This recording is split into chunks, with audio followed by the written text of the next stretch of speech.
Portfolio Secretary, are we a quorum? Not yet, Chairperson. We're just waiting for one member to join us, Chair. Am I Thank you so much. Okay.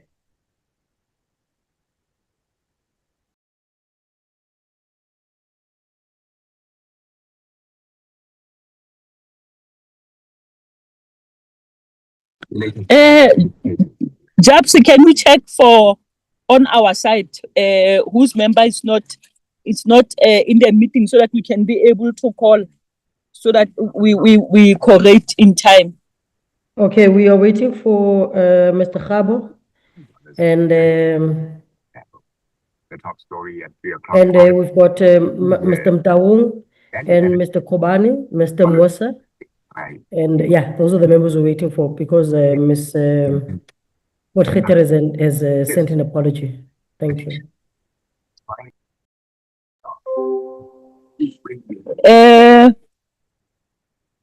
Honorable Nkosi is all. Oh, no, Yes, she's in the meeting. Let me, she's in the meeting. Let me check Khabo on my side. Thank you.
Chairperson, we do have a quorum now, Chair.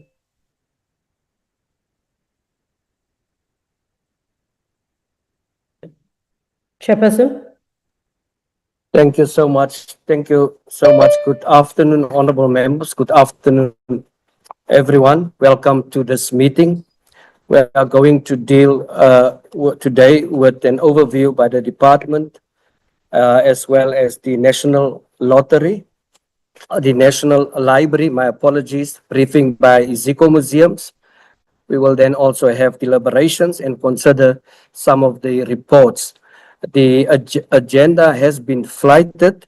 Can I have a proposal and a seconder that we approve the agenda for the business of this day?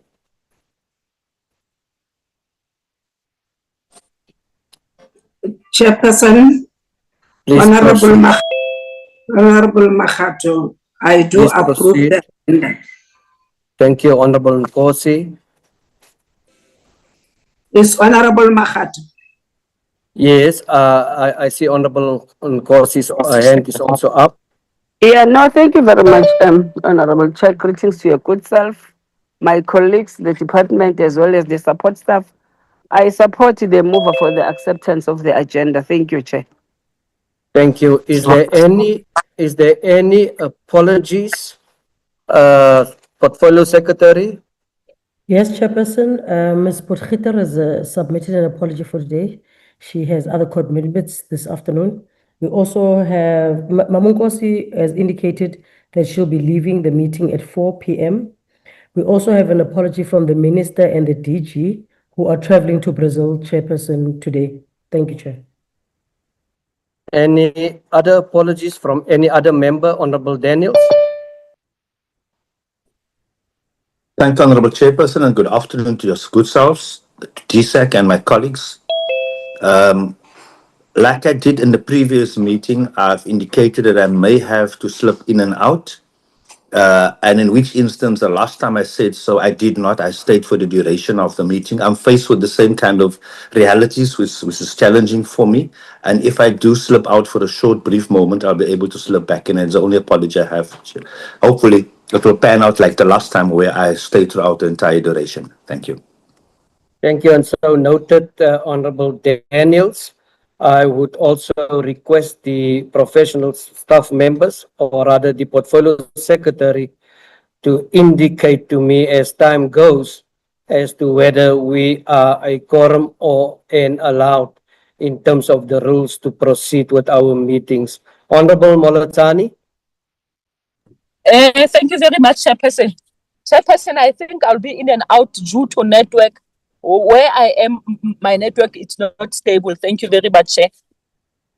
Noted, Honorable Molatani. Any other apologies from the National Library, Iziko Museum, and LSA, as well as the department? No apologies, Chair. None. Myself, Is Dr. Kumalo in this meeting? No, Chair, the DG and the Minister are traveling to Brazil, Chair. Oh, I thought it was the Ndima- DG and the deputy. Is the deputy in the meeting? Mr. Ndima is leading the delegation from the DSEC, Chair. Okay, the deputy in this meeting? No, she's not in the meeting, Chair. Do we have any apologies from the deputy minister? No, Chair. Honorable Daniels, is that a legacy hand? My sincerest apologies, Chairperson. I've just removed it. I amputated it now, Chair.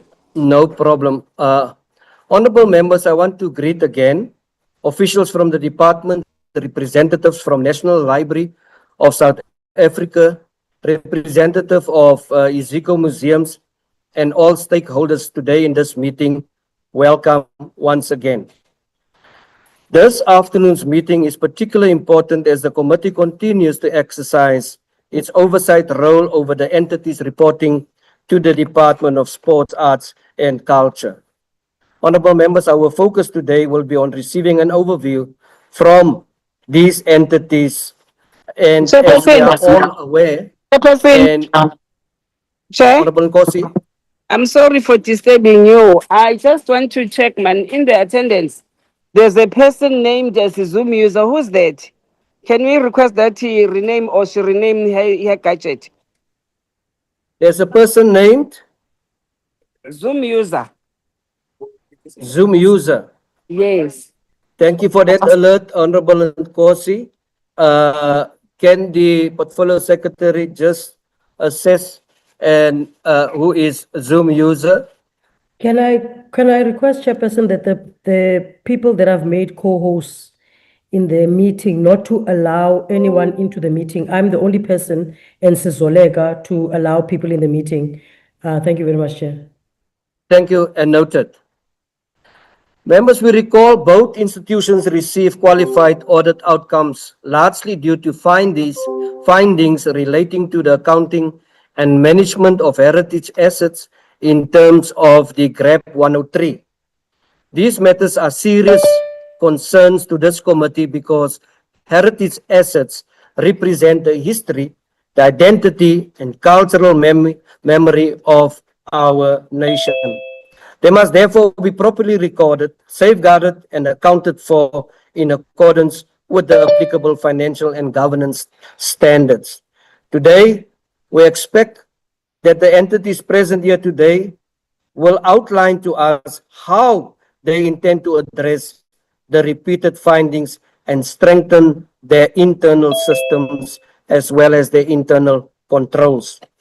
The committee is interested in understanding the timelines, the accountability mechanisms, and also progress made thus far to ensure that these issues do not persist. As members of parliament, our responsibility is not only to identify weakness, but also to ensure that public institutions are supported in strengthening governance and protecting the cultural heritage entrusted with them.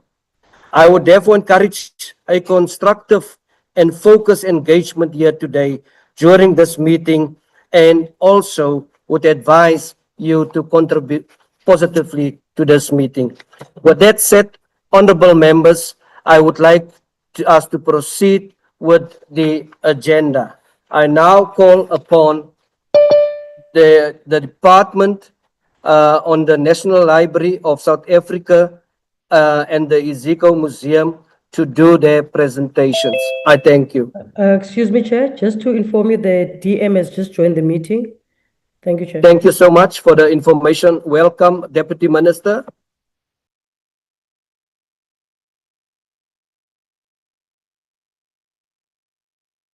Thank you, Chair. Thank you so much. As you have already handed over to Iziko, maybe just for the department to come before the entity so that they can then give their overview, and then they will then hand over to the entity. Thank you very much, Chair. Thank you, DM. The department may proceed.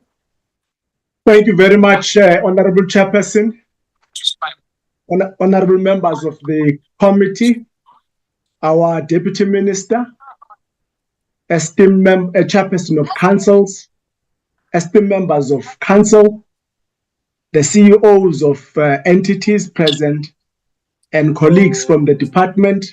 Thank you very much for the opportunity. Without any further waste of time, Chairperson, I would like to hand over to Mr. Kgaugelo Pasha to then take the meeting through the overviews. That is, overview on the National Library of South Africa, as well as on Iziko Museums. Thank you.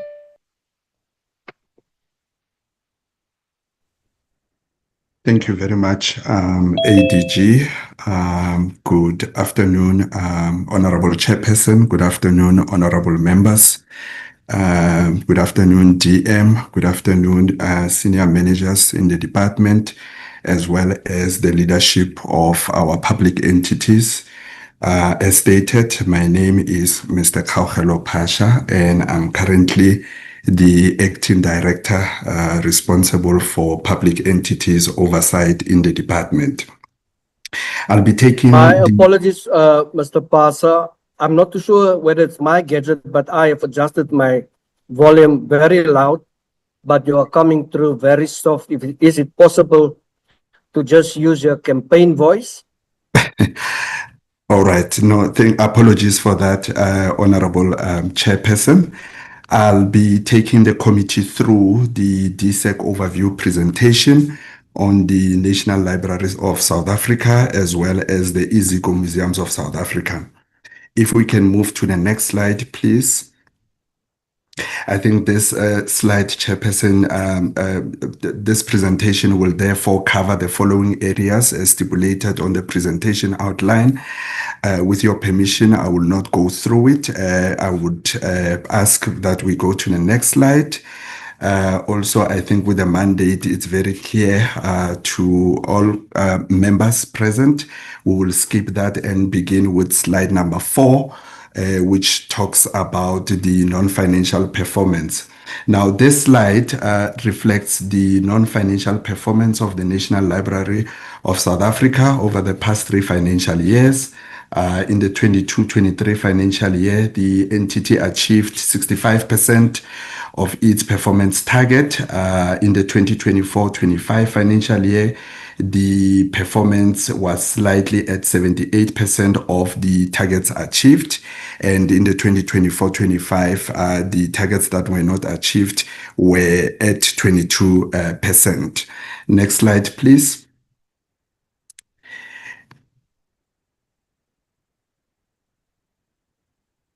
Next slide, please, Mr. Ralibibi.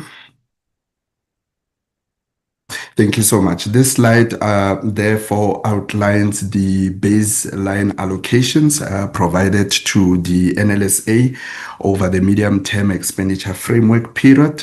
For the 2025-26 financial year, the entity received a baseline allocation of approximately 129.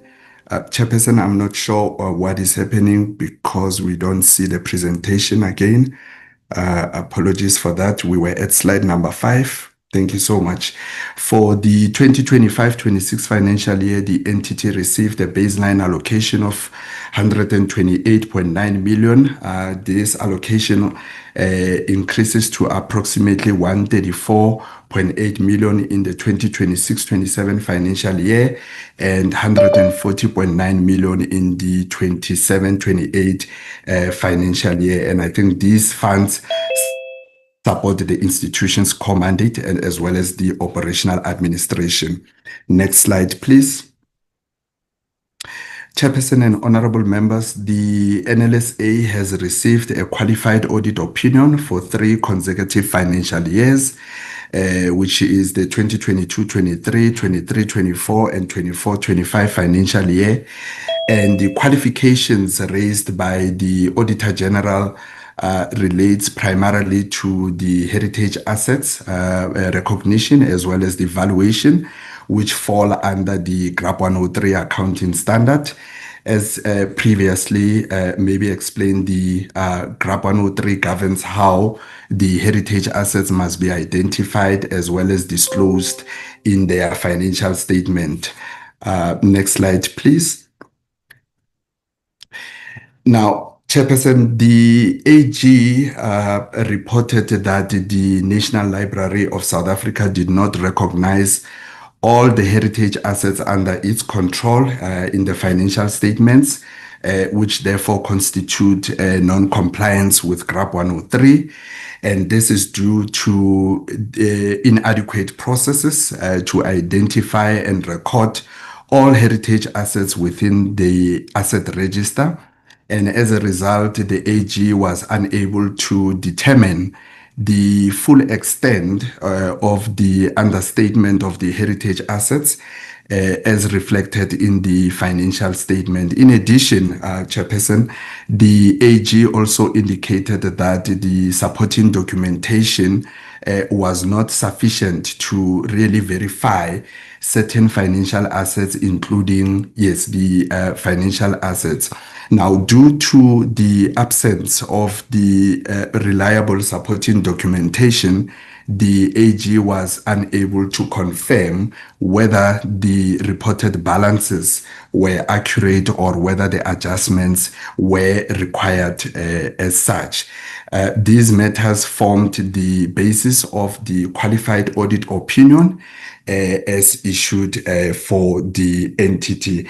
And maybe, Chairperson, before we proceed further, it may be useful to briefly outline the accounting standard that sits at the center of this matter, which is this GRAP 103, as it provides important context to the challenges reflected in this presentation.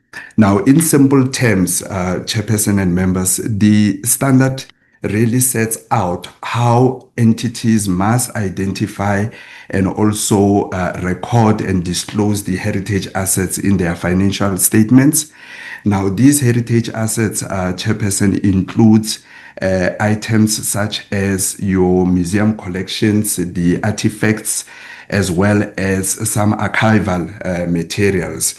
And now, while these assets are cultural and historical in nature, they must still be properly accounted for really in terms of the public finance legislation as well as the applicable accounting standard. And in this instance, it will be the GRAP 103 accounting standard. Now, the standard, therefore, Chairperson, requires institutions to really maintain a reliable asset register and to also ensure that the assets are appropriately valued and and also disclose those assets accurately in their annual financial statements. So for some heritage institutions or some of the entities that are affected, the challenge really arises because many of these collections were accumulated over several decades, including the periods where the record-keeping systems were not as robust as they are today. And in addition, the valuation of these certain heritage assets can be complex, and particularly where items are really significant and rare as such. So where asset registers are incomplete or valuation documentation is insufficient, the AG will therefore unable to verify the reported values in the financial statement. This then, Chairperson, results in the audit findings relating to the compliance with GRAP 103 standards. So, Chairperson, I thought it was important to provide that particular background in order to place the audit findings relating to the heritage assets into the proper context. If we can move to the next slide, please. Now, the Chairperson, in terms of this slide will deal with the composition of the board.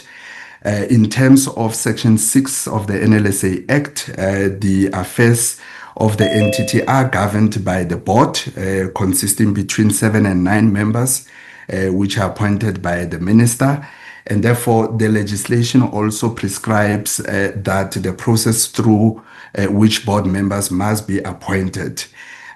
In line with these provisions, Chair, the department also initiated a process of reconstituting the board, and an advertisement inviting nomination was also published in the newspapers, the government gazette, as well as the social media platforms.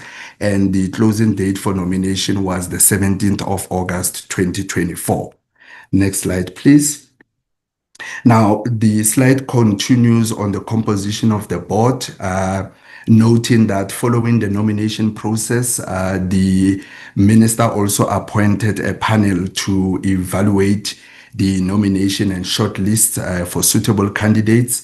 The shortlisting process was completed on the 11th of September 2024, and the interviews were conducted shortly thereafter.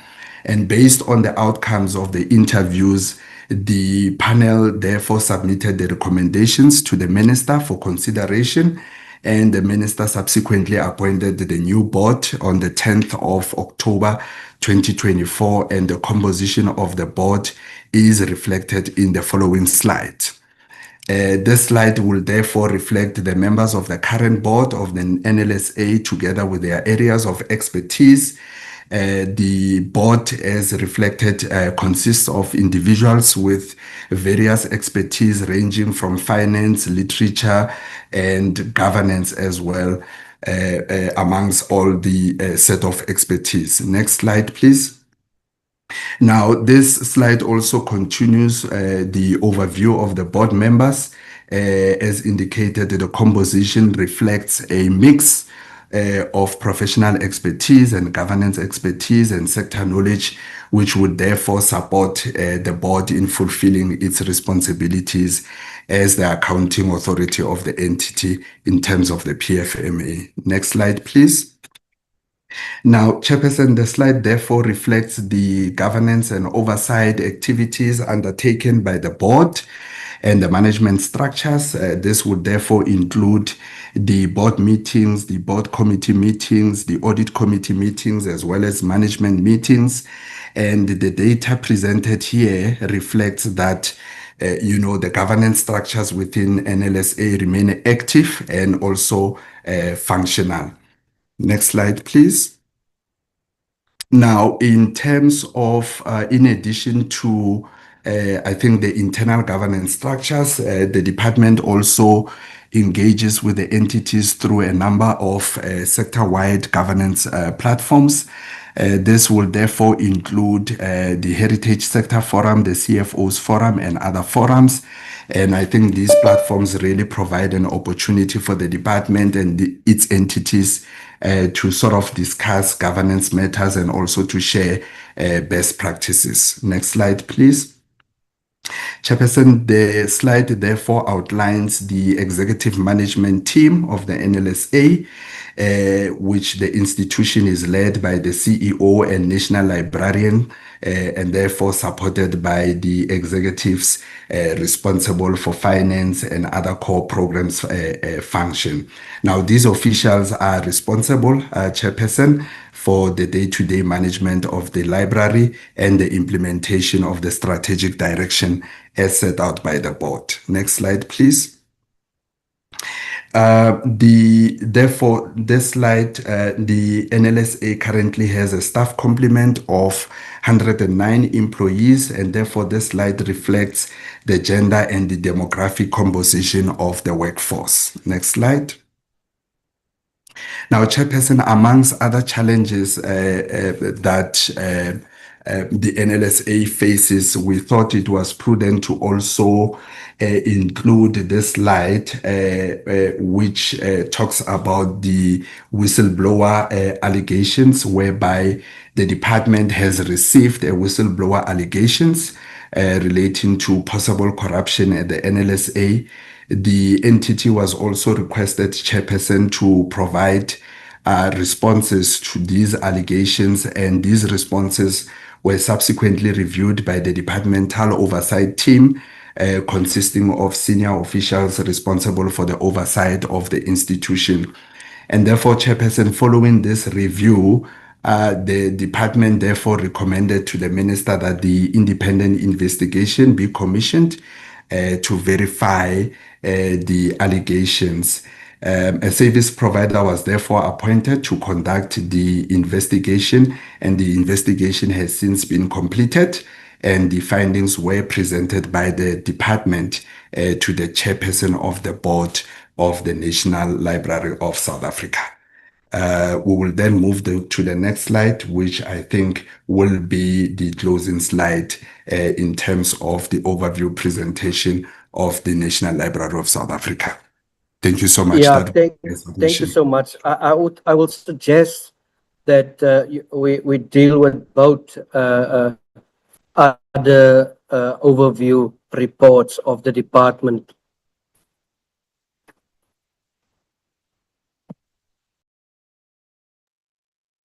Thank you, Chairperson. I think we will therefore upload the presentation that focuses on the NLSA. We will follow the same procedure approach, Chairperson. We will skip the presentation outline, the mandate, and we will go directly to slide number 4 that deals with the non-financial performance. This is the slide that reflects the non-financial performance of Iziko Museums of South Africa over the past 3 financial years. As indicated in the 2024-25 financial year, the performance was sitting at 80% of the targets achieved, which was a slight decline to the 90% of the achievement rate attained in the 2023-24 financial year. Next slide, please. This slide outlines the baseline allocations again for the Iziko Museums of South Africa over the medium-term expenditure framework.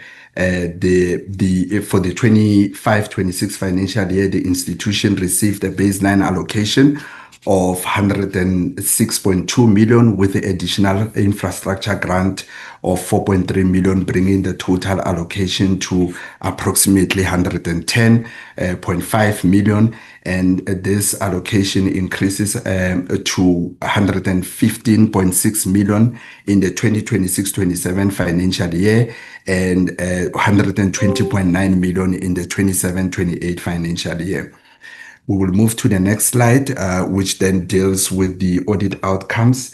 Chairperson, Iziko Museums of South Africa has also received a qualified audit opinion with findings for the 3 consecutive financial years, which is the 2022-23, 23-24, and 24-25 financial year.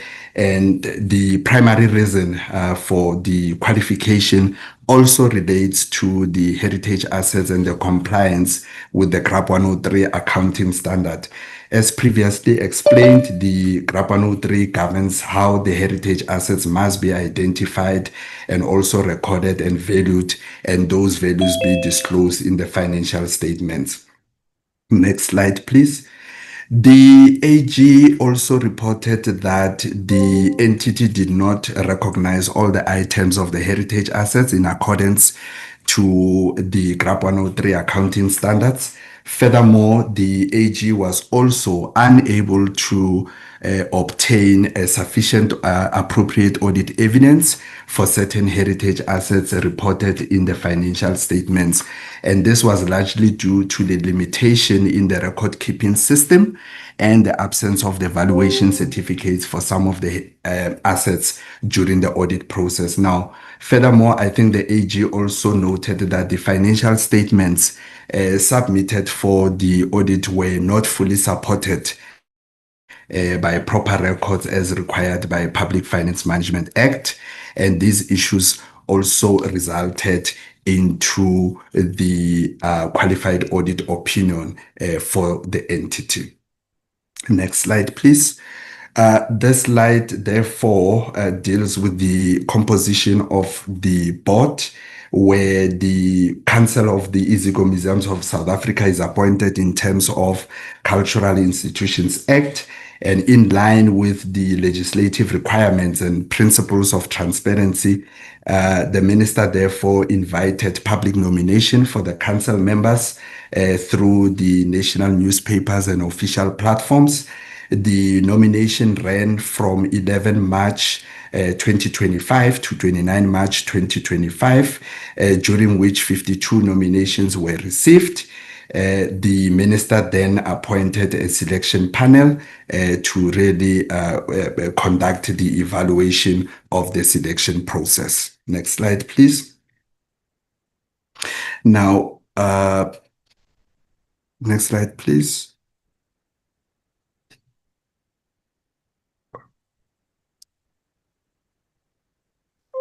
Next slide, Mr. Ralebipi.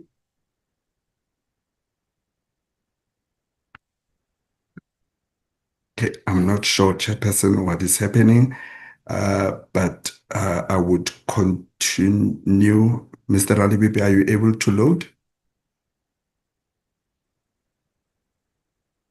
Okay, I think we were on slide number 9. Can you go back? Yes, thank you so much, and apologies for that, Chairperson. Following the nomination process, the panel shortlisted 13 candidates, and interviews were conducted in June 2025. And based on the outcomes of the interviews, the panel therefore recommended candidates who met the legislative requirements and institutional needs of the council. The minister therefore subsequently appointed 9 members to the council, with their term of office commencing from 1 August 2025, running until 31st July 2028. The department also conducted an induction session for the newly appointed council to ensure that members are fully familiar with their government's responsibilities.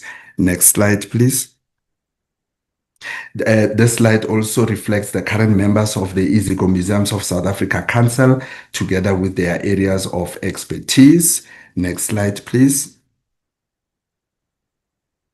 Now, Chairperson, again, the slide reflects the governance and oversight activities undertaken by the Council and management structures over the past 3 financial years. Again, the data reflects that the governance structures within the institution, they remain functional, with the regular meetings held to oversee the operations and financial management of the entity. Next slide. Now, again, in terms of the governance engagement, the department regularly engages with its entities through these sector forums. I think it's a repetition of the previous presentation. We would move from this one and to the next slide. Again, Chairperson, Iziko Museums of South Africa currently has a staff complement of 183 employees. This slide reflects the gender and also the demographics of composition of the workforce, which includes 102 female employees and 81 male employees. Next slide. This slide outlines the executive management team responsible for the day-to-day administration of the institution. The entity is led by the CEO and also supported by the executives. We also need to also update the council that currently Mr. Lennox Tukwayo, who is the CEO, is currently on a precautionary suspension. And therefore, Dr. Bongani Ndlovu has been appointed by the council as the acting CEO of the institution. Next slide.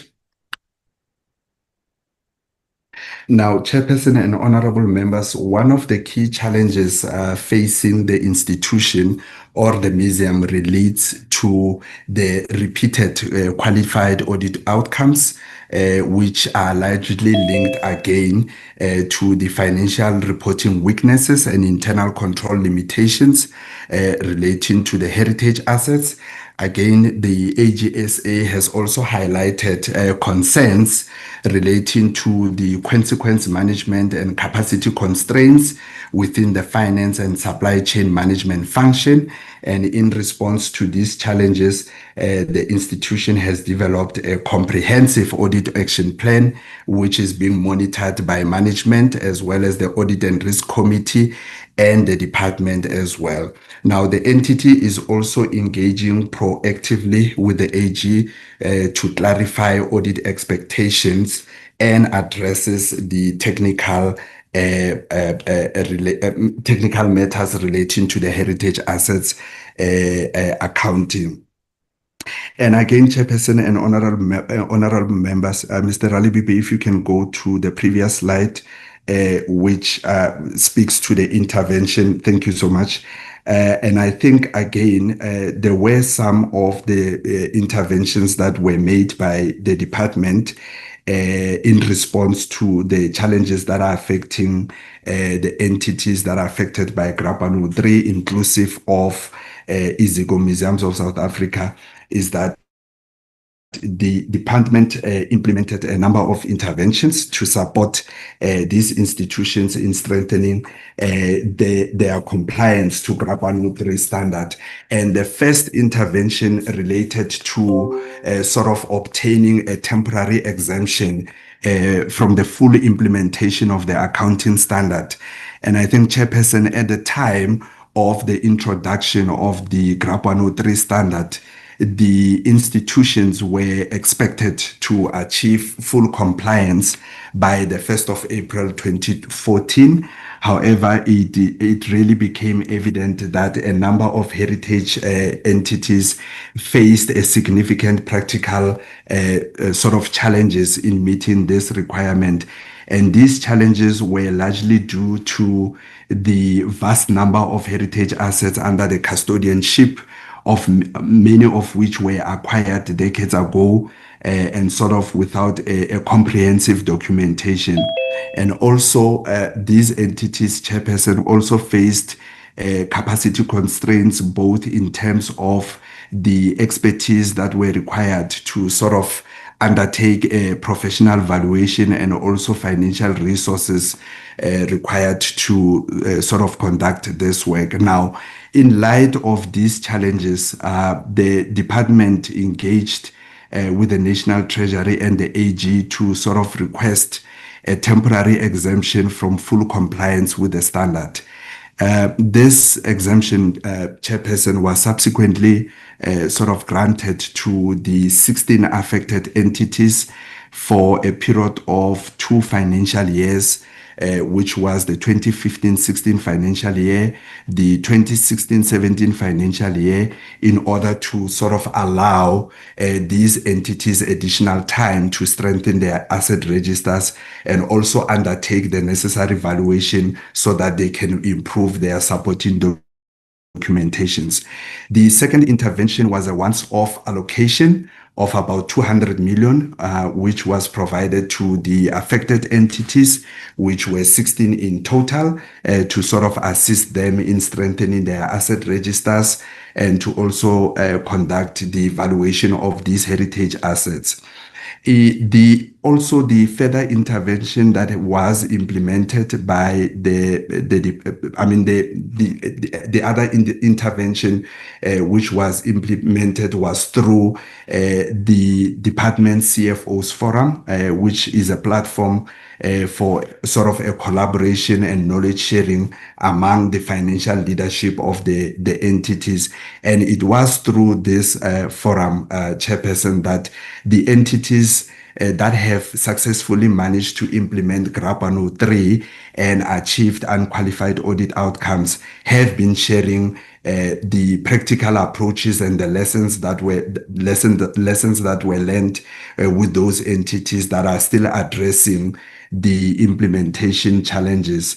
Now, in addition to the intervention, the department has also invited the Accounting Standard Board, which is also the custodian of the GRAP standards, to participate in this engagement in order to provide a technical guidance on the practical application of the GRAP 103 standard. And lastly, Chairperson, the department continues to address these matters through its entity oversight program during the oversight visits that are conducted to the entities.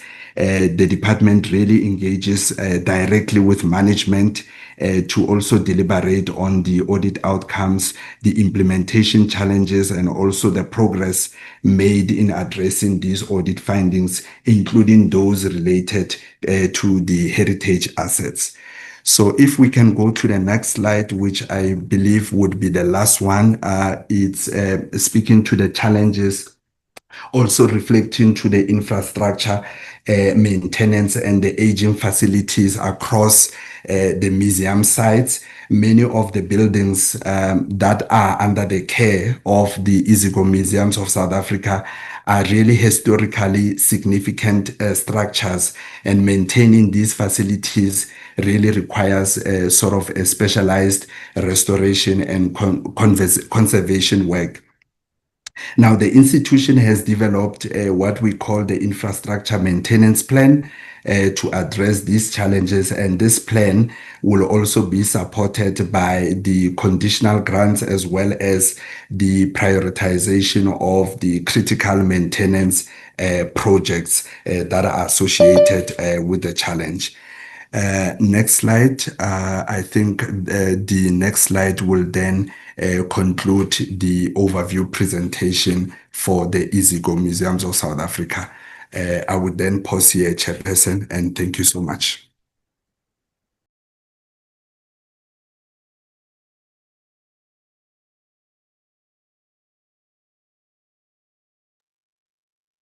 Thank you so much, Mr. Pase. The one presented now, is it a combined presentation from the department? Yes, Chairperson. Yes, it is the presentation that covers both the NLSA as well as the Iziko Museums. Yes. Thank you so much for that clarity. Members, we are now going at point 4 and deliberations, questions, clarity. Chair, we still need to get presentations from the NLSA and from Iziko Museum, Chair. Because that was the overview from the department. We still need to get the presentations from the two entities, Chair. Yes. My apologies for that. Thank you. And my apologies for that, Honorable Makato. Can we then now receive the report and presentation I'm not sure who's going first. Iziko? Thank you, Chairperson. Honorable Chairperson and members of the committee, my name is Marvin Mdluli.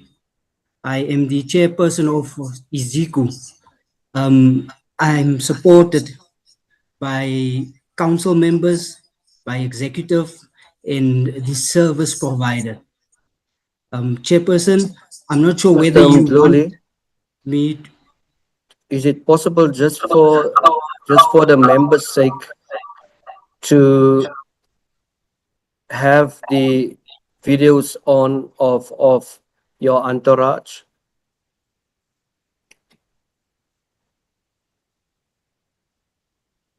Thank you, Chairperson. May I continue? Please proceed. Thank you, Chairperson. As indicated, I'm supported by the council members, the executive, and the service provider. Chairperson, I'm not sure. I'm hearing an echo, so I'm not sure whether it's on my side or.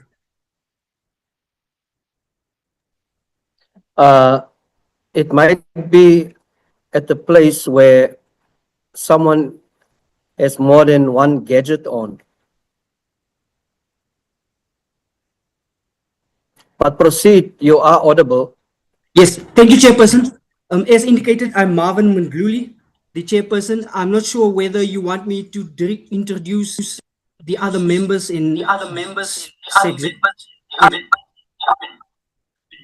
in the It seems executive. that there are definitely someone with two gadgets. Honorable Maglue, if I may intercede, Mr. Mdluli has two devices in the meeting.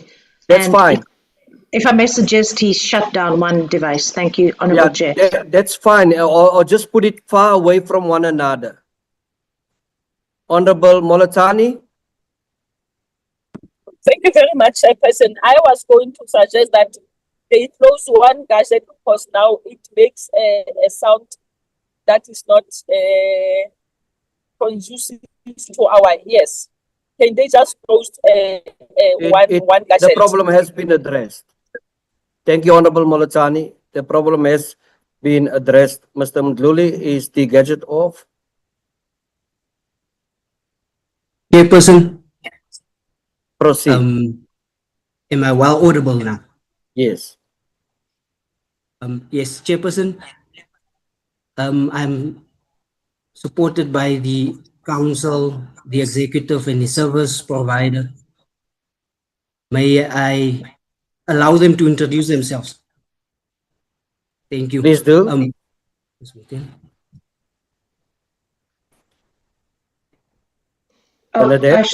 Sure, thank you. I'm Bernadette Muthi and I'm a member of the Iziko Council. Good afternoon, Chairperson and honourable members. I'm Jacelyn Scott and I'm a member of the Iziko Council. Thank you. Good afternoon, Chair. My name is Tyron Gregory Ontrong. I'm also a council member at Iziko. Thank you. Good afternoon, Chair. My name is Yolette Mendel and I'm a council member of Iziko. Thank you. Is there one left? Afternoon, Chairperson. I'm Jardine, Executive Director, Operations, Iziko. Thank you so much and welcome. As indicated by the Portfolio Secretary, I would now appeal to Iziko to proceed with their presentation. Mr. Mdluli, I'm not sure he's going to do that, but you're welcome to designate. Thank you, Chairperson. Without any further ado, I will give over to the executive to do the presentation. Oh, Mr. Okay. Thank you, Chairperson and committee members. My name is Bongani Ndlovu. I'm the acting CEO of Iziko Museums. With me also, there are colleagues, the CFO and Dr. Solani, Director for Co-Functions and the service provider. CFO, may you please fly it for me?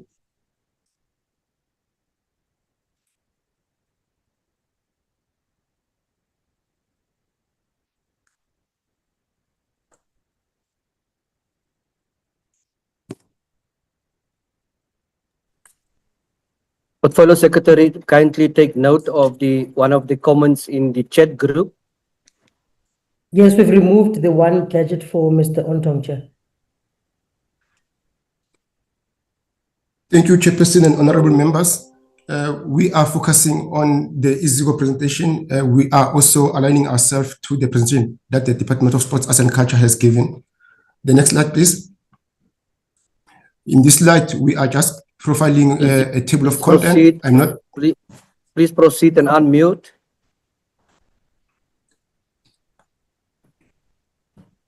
Thank you, Chair.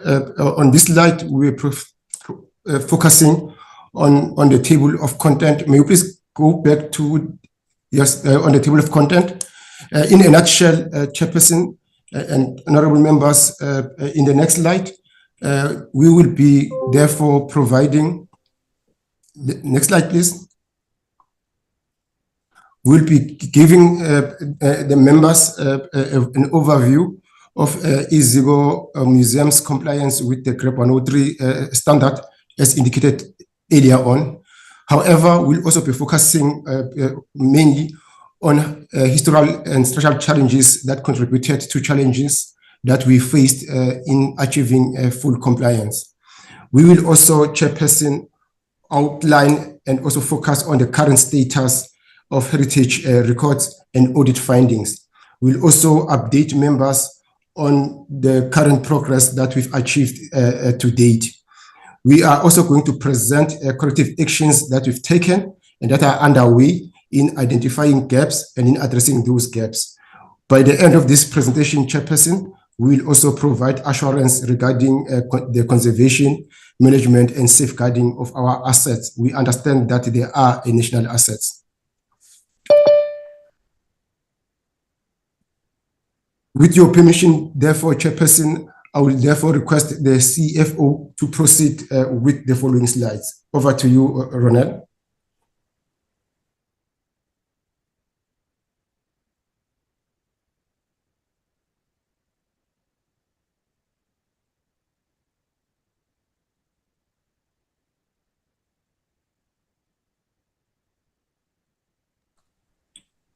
CFO, you are on mute.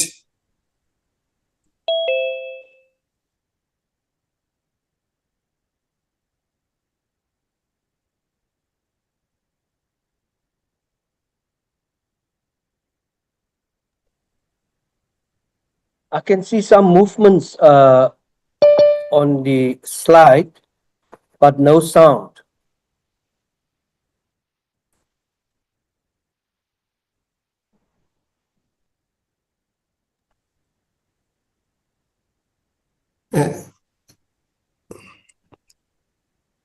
I can see that he's not on mute. I don't understand what the challenge may be.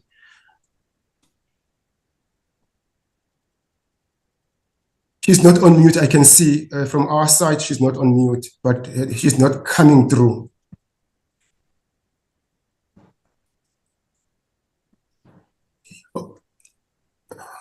Thank you. I will continue yes, to I do agree. so. I agree, Ms. Mutin.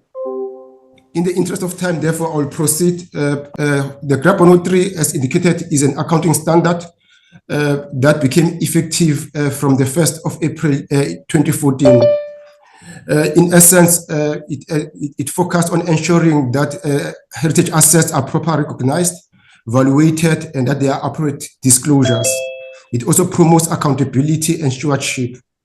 And it applies to museums, galleries, and a number of heritage institutions.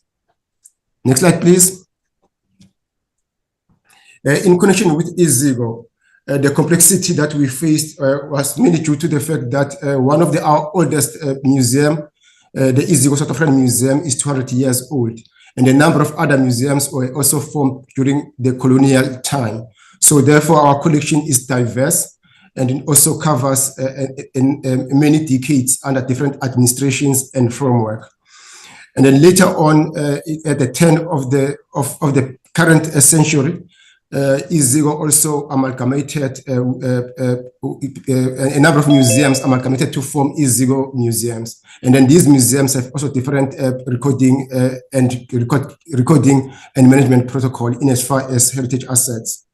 Again, also there were a number of building projects that caused disruptions and multiple relocations during the past few years. These constructions were positive for collection infrastructure and collections maintenance. Internationally, the heritage asset standard was unprecedented in terms of implementations. Mr. Pasha has also alluded to the following and spoke through the following slide. I will not also repeat that, except for the fact that, as he indicated, the main challenges were data integrity, completeness, register reliability, and also many of the assets that were in our care were missing, as we are going to report later on.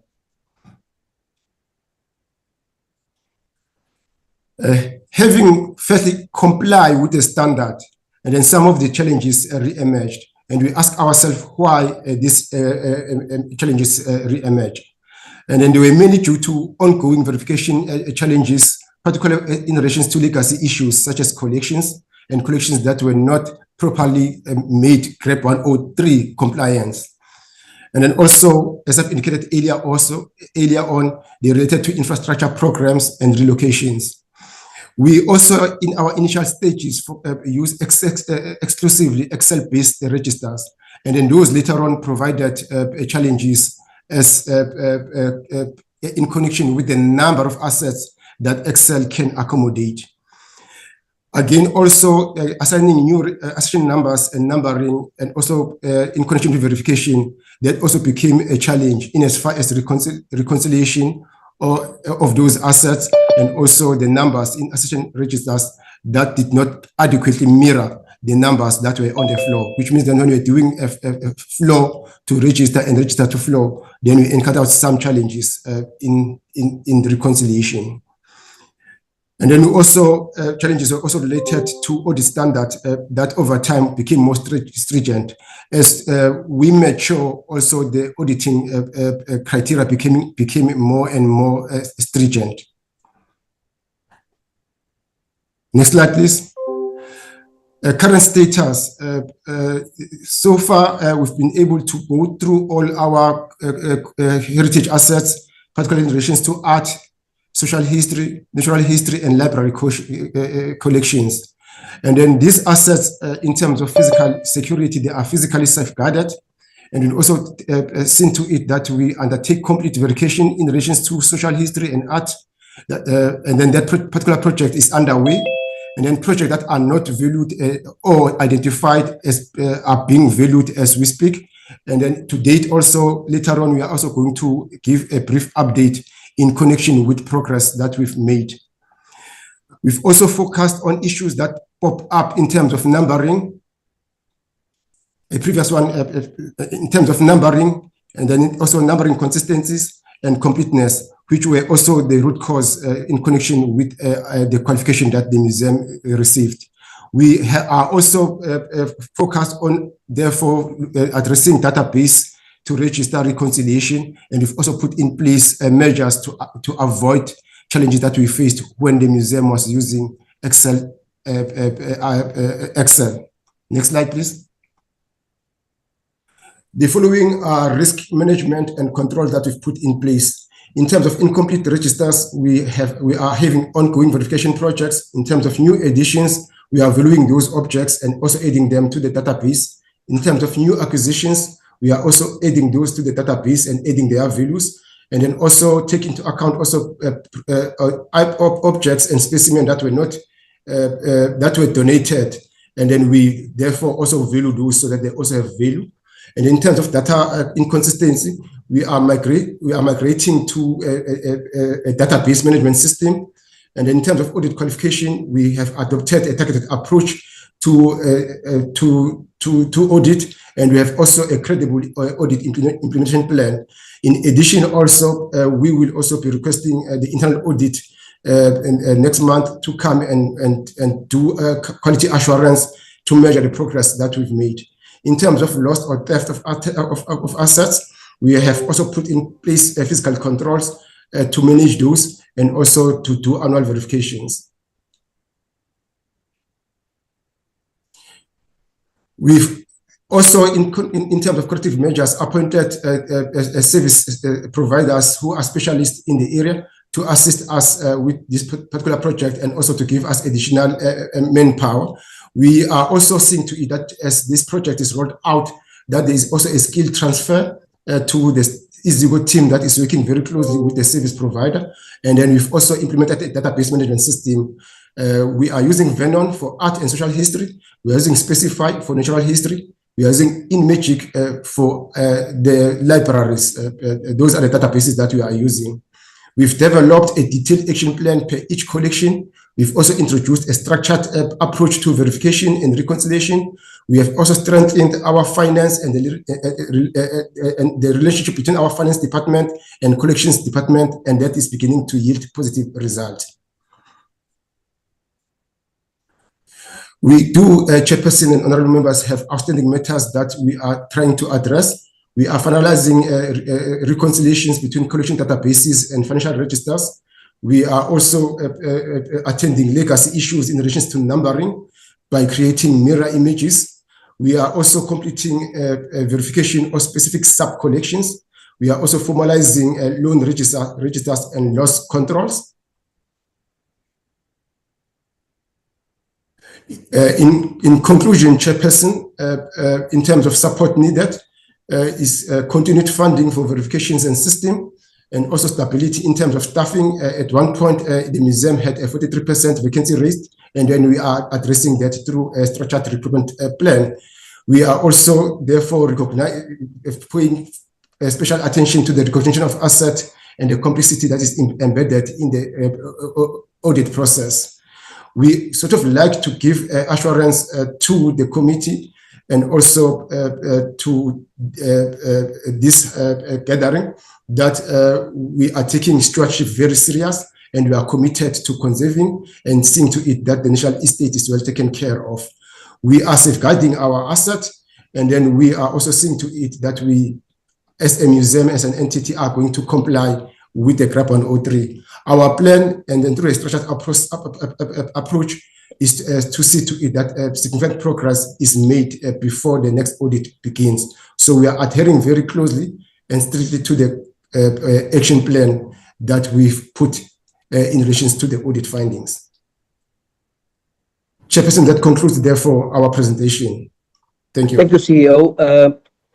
NLSA, but before you flight your presentation, I would like you to do likewise, like Iziko. Over to you. Afternoon, Chairperson. Afternoon, Deputy Minister and the members of the committee. With me, I have Mr. Mr. Masuku, Ms. Badin, and the CFO, and the CEO. And I'm going to ask them just to switch on their cameras and they can introduce themselves. Thank you.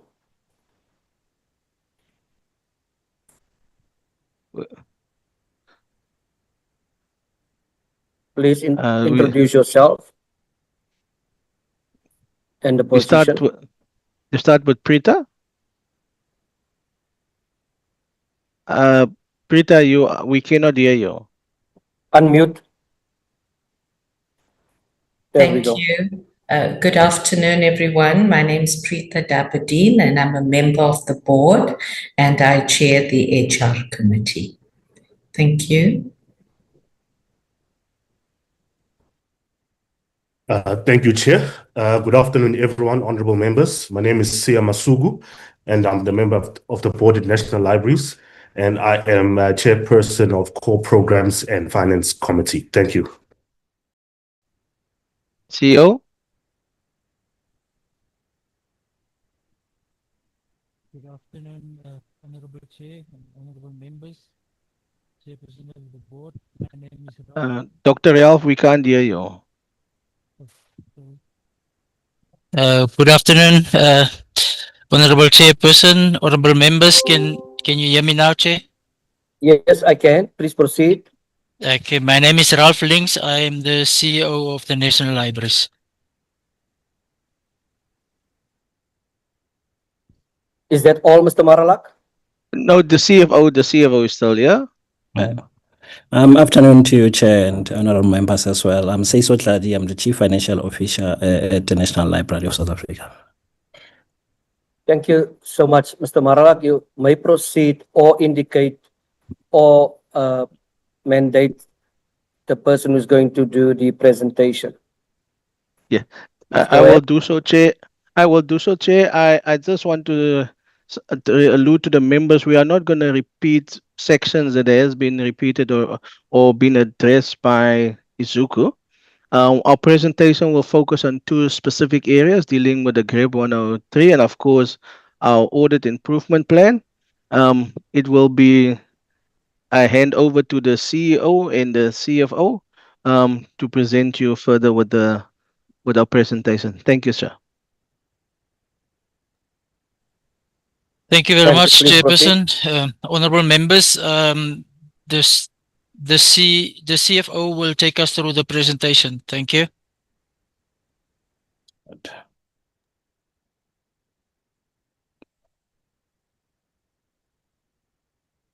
All right. No, thanks. Chair, I hope my screen is visible. All right. Your screen This is flighted. All right. No, thank you very much. This is just the improvement plan. I will not repeat what has been indicated before, but it's just to take through the committee some of the issues that the National Library, especially in terms of their collections, experiencing, especially in relation to adherence to the GRAP 103 standard. Just to indicate, I'll skip these slides as well. I'll go to this particular slide. The National Library Heritage Collection consists of more than 1.7 million documentary heritage assets. Mostly it's your library books, it's your manuscripts, and we went through a process in the previous financial year where we had to value those particular books. And for the first time, we were able to present to the Auditor General the registers as they were for both existence as well as completeness of them. The total value of the assets that we took them through was around 1.9 billion rand from their heritage. Previously, what will happen, the AG will come in and then there won't be any registers. So for the first time, we were able to produce those registers. And from that as well, there were quite a number of lessons learned to say, how then do we ensure that we adhere fully to the GRAP standard. As it is, then we were able then to see that most of our issues were in relation to the completeness thereof in terms of our heritage assets. Our collections, as it is, as indicated in the first finding that we got, they were not able to trace about 12 items that were valued at 17,000 rand to the registers of 1.9 billion rand.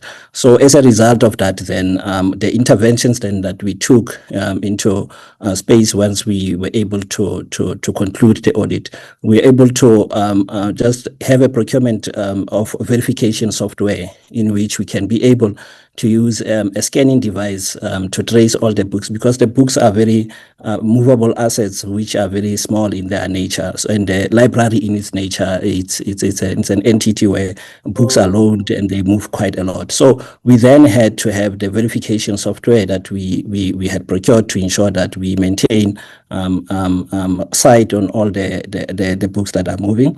And mostly on our valued items, high valued items, there are very books there there that one book was 183 million rand.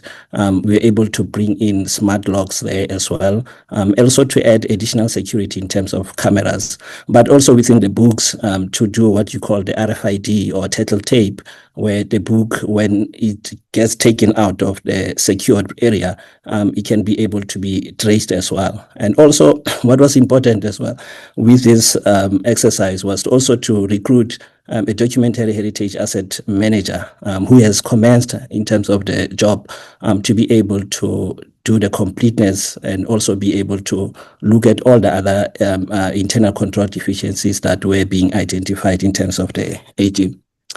Moving to the next slide, some of the items that were indicated was that some of the barcodes were falling off from the books itself, and that is an internal control deficiency. And as a result of that, we had employed around 25 assistant librarians on a temporary basis to assist in terms of completeness, that is tracing the books from the floor and back to the registers, and to do that verification in all our collections that are deemed to be very risky. In total, Chair, we have more than 60 registers that comprise that 1.9 billion rand of registers, and it is expected that on an annual basis we will be doing valuation of our collection to ensure, one, that items as they come in, they are indeed valued, and then they are then put in terms of the registers. In the next slide then is to indicate that trying to move the slide. Okay. In the next slide, then, is just to indicate some of the items were located in the wrong registers. You'll find that we refer to a register as Africana, then you find that the book is found in Springboks. And as a result of that as well, it is the internal control deficiencies that these 25 assistant librarians will be able, through this verification process, that they will be able to bring in terms of what we want to do. Also, what we have done, Chair, is to ensure that we have the annual verification done biannually, so that we can be able to pick up issues as and when they emanate. But most importantly as well is to ensure that our registers are updated and preserved as we continue, because we do house quite high valued items. And also, for the first time, we introduce the interim financial statements that goes through the internal audit, that then can also assure us or give us some assurance that indeed what we present and disclosed is in line with GRAP 103 as part and parcel of adhering to this GRAP 103 standard.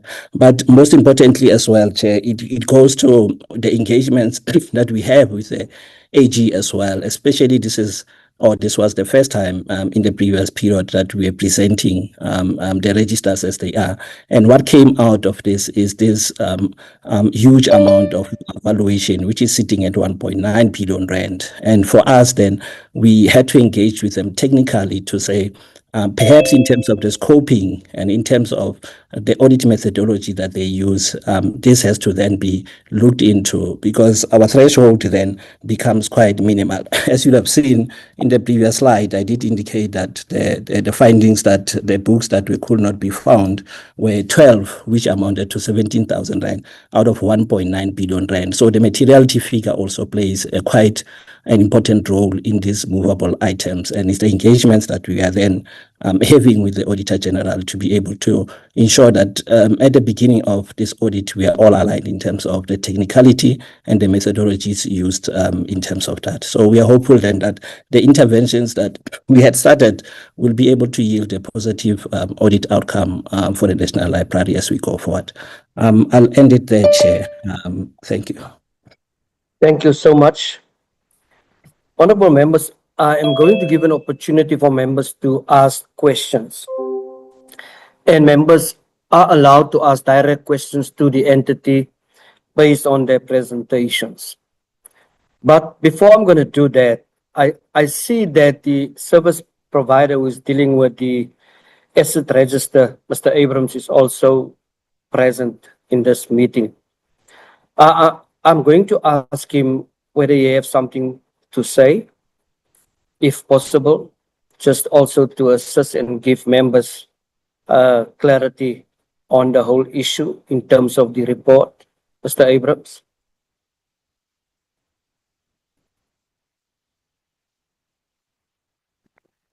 Thank you, Chairperson, honorable members. I'm so sorry to have put you on the spot.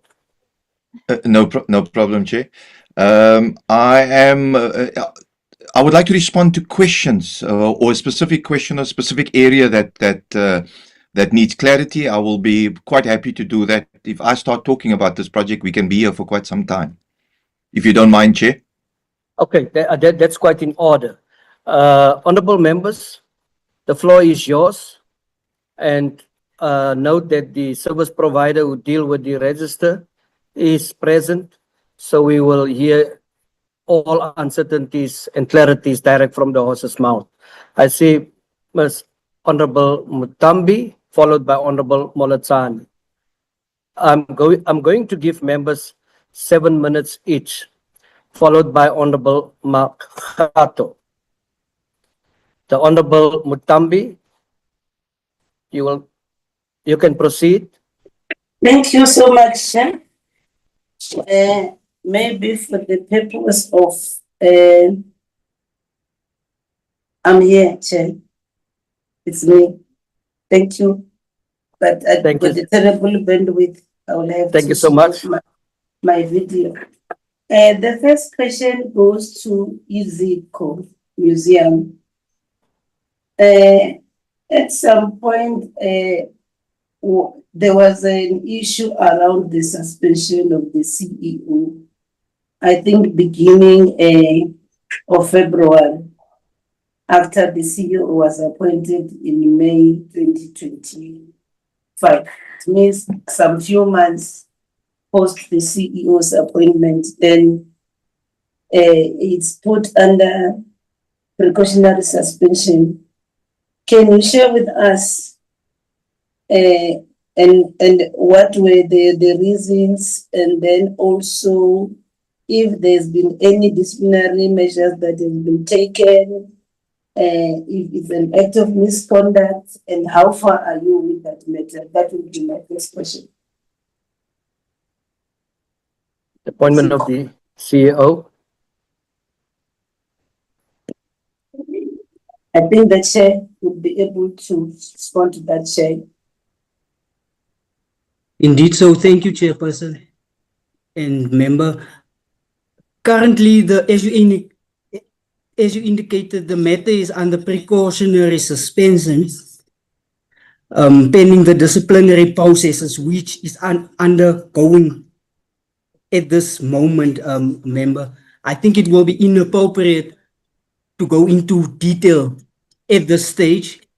However, I can indicate that the hearing is set down for the end of March. It will be concluded, or it's expected to be concluded end of March.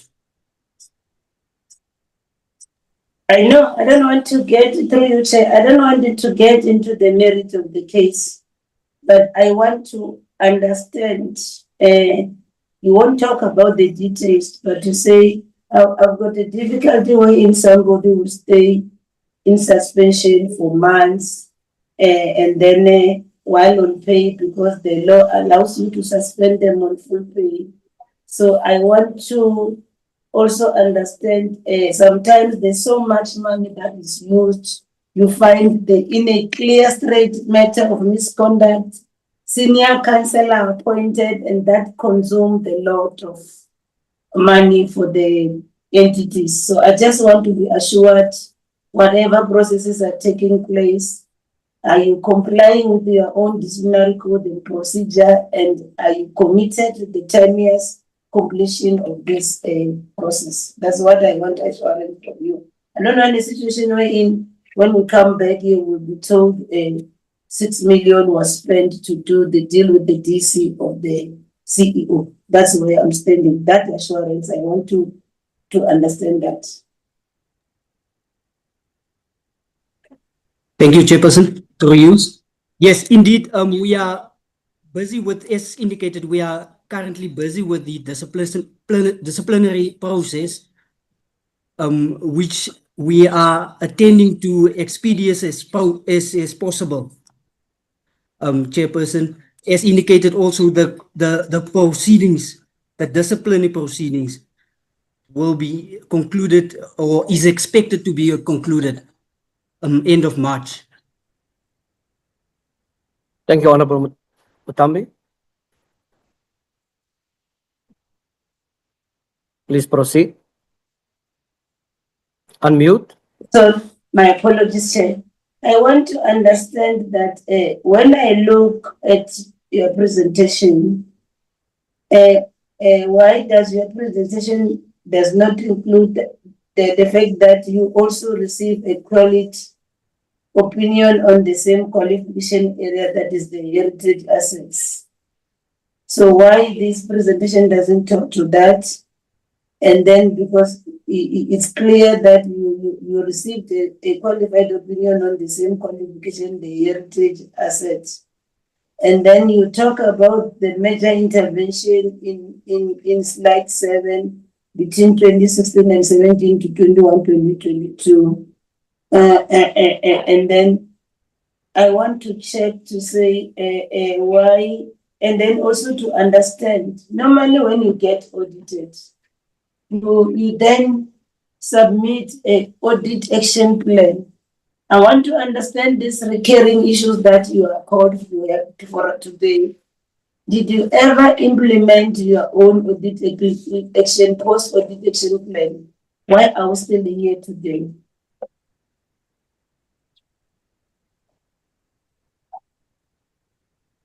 Mr. Mduli. Thank you, Chairperson. Chairperson, I believe the question is related to the GRAP 103 non-compliance, which I believe the executive will be more in a position to adequately answer the question. If I may hand over with your permission, Chair, to the CEO. Thank you. Thank you, Chairperson. Yes, in connection with the audit history, there is a slide, but I glanced over it because the department had already spoken to it. There's a slide which is titled Audit History, and then it does indicate that in terms of the GRAP 103 Heritage Standard, 2014, 2015, and in 2015, 2016, that the museum received a qualification on GRAP 103 for non-compliance. And then in the financial years 2016 to 2017, and then up until up until 2021 to 2022, we received unqualified audits back to back. From 2022 to 2023, and 2023 to 2024, and 2024 to 2023, we do indicate that we received qualifications back to back. And then at the bottom of that particular slide, we do state that the reasons for these qualifications were data integrity, completeness, register reliability, and we do put a spotlight on those challenges. In terms of the audit implementation plan, we do indicate that we do acknowledge that for every audit, then the museum has been putting in place the audit implementation plan. What it therefore did in terms of this was that in the having received this back-to-back qualifications, then we looked at our systems critically and closely to see what may be then the correct the cause the root cause for this. And we also got assistance from an independent eye. And in having received that particular input, we therefore put together for this financial year what we refer to as a credible action plan. And then that implementation plan, we've put in measures to one, increase the number of persons and staff members who are assisting us. And we also rope in external expertise to assist us with consolidation. We've also looked at the effect of Excel database to the management of assets. And we've also introduced the database management system in order to address that.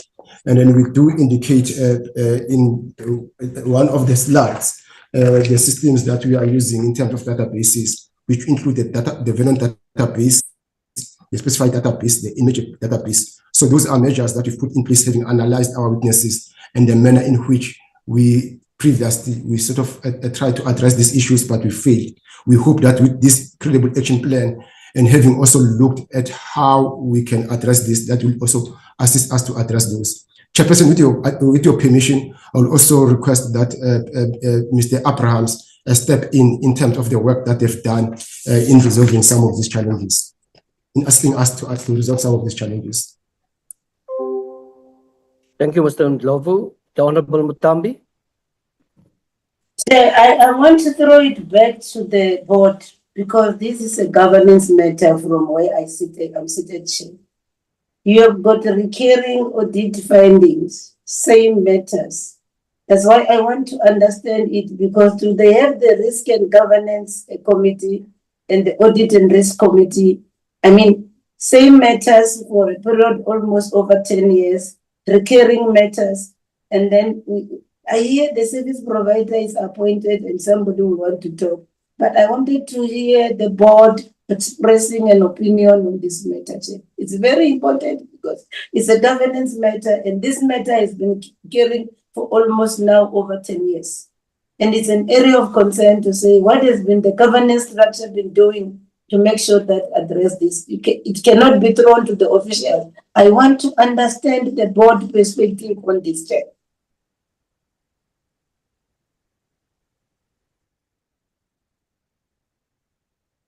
Mr. Ndlovu.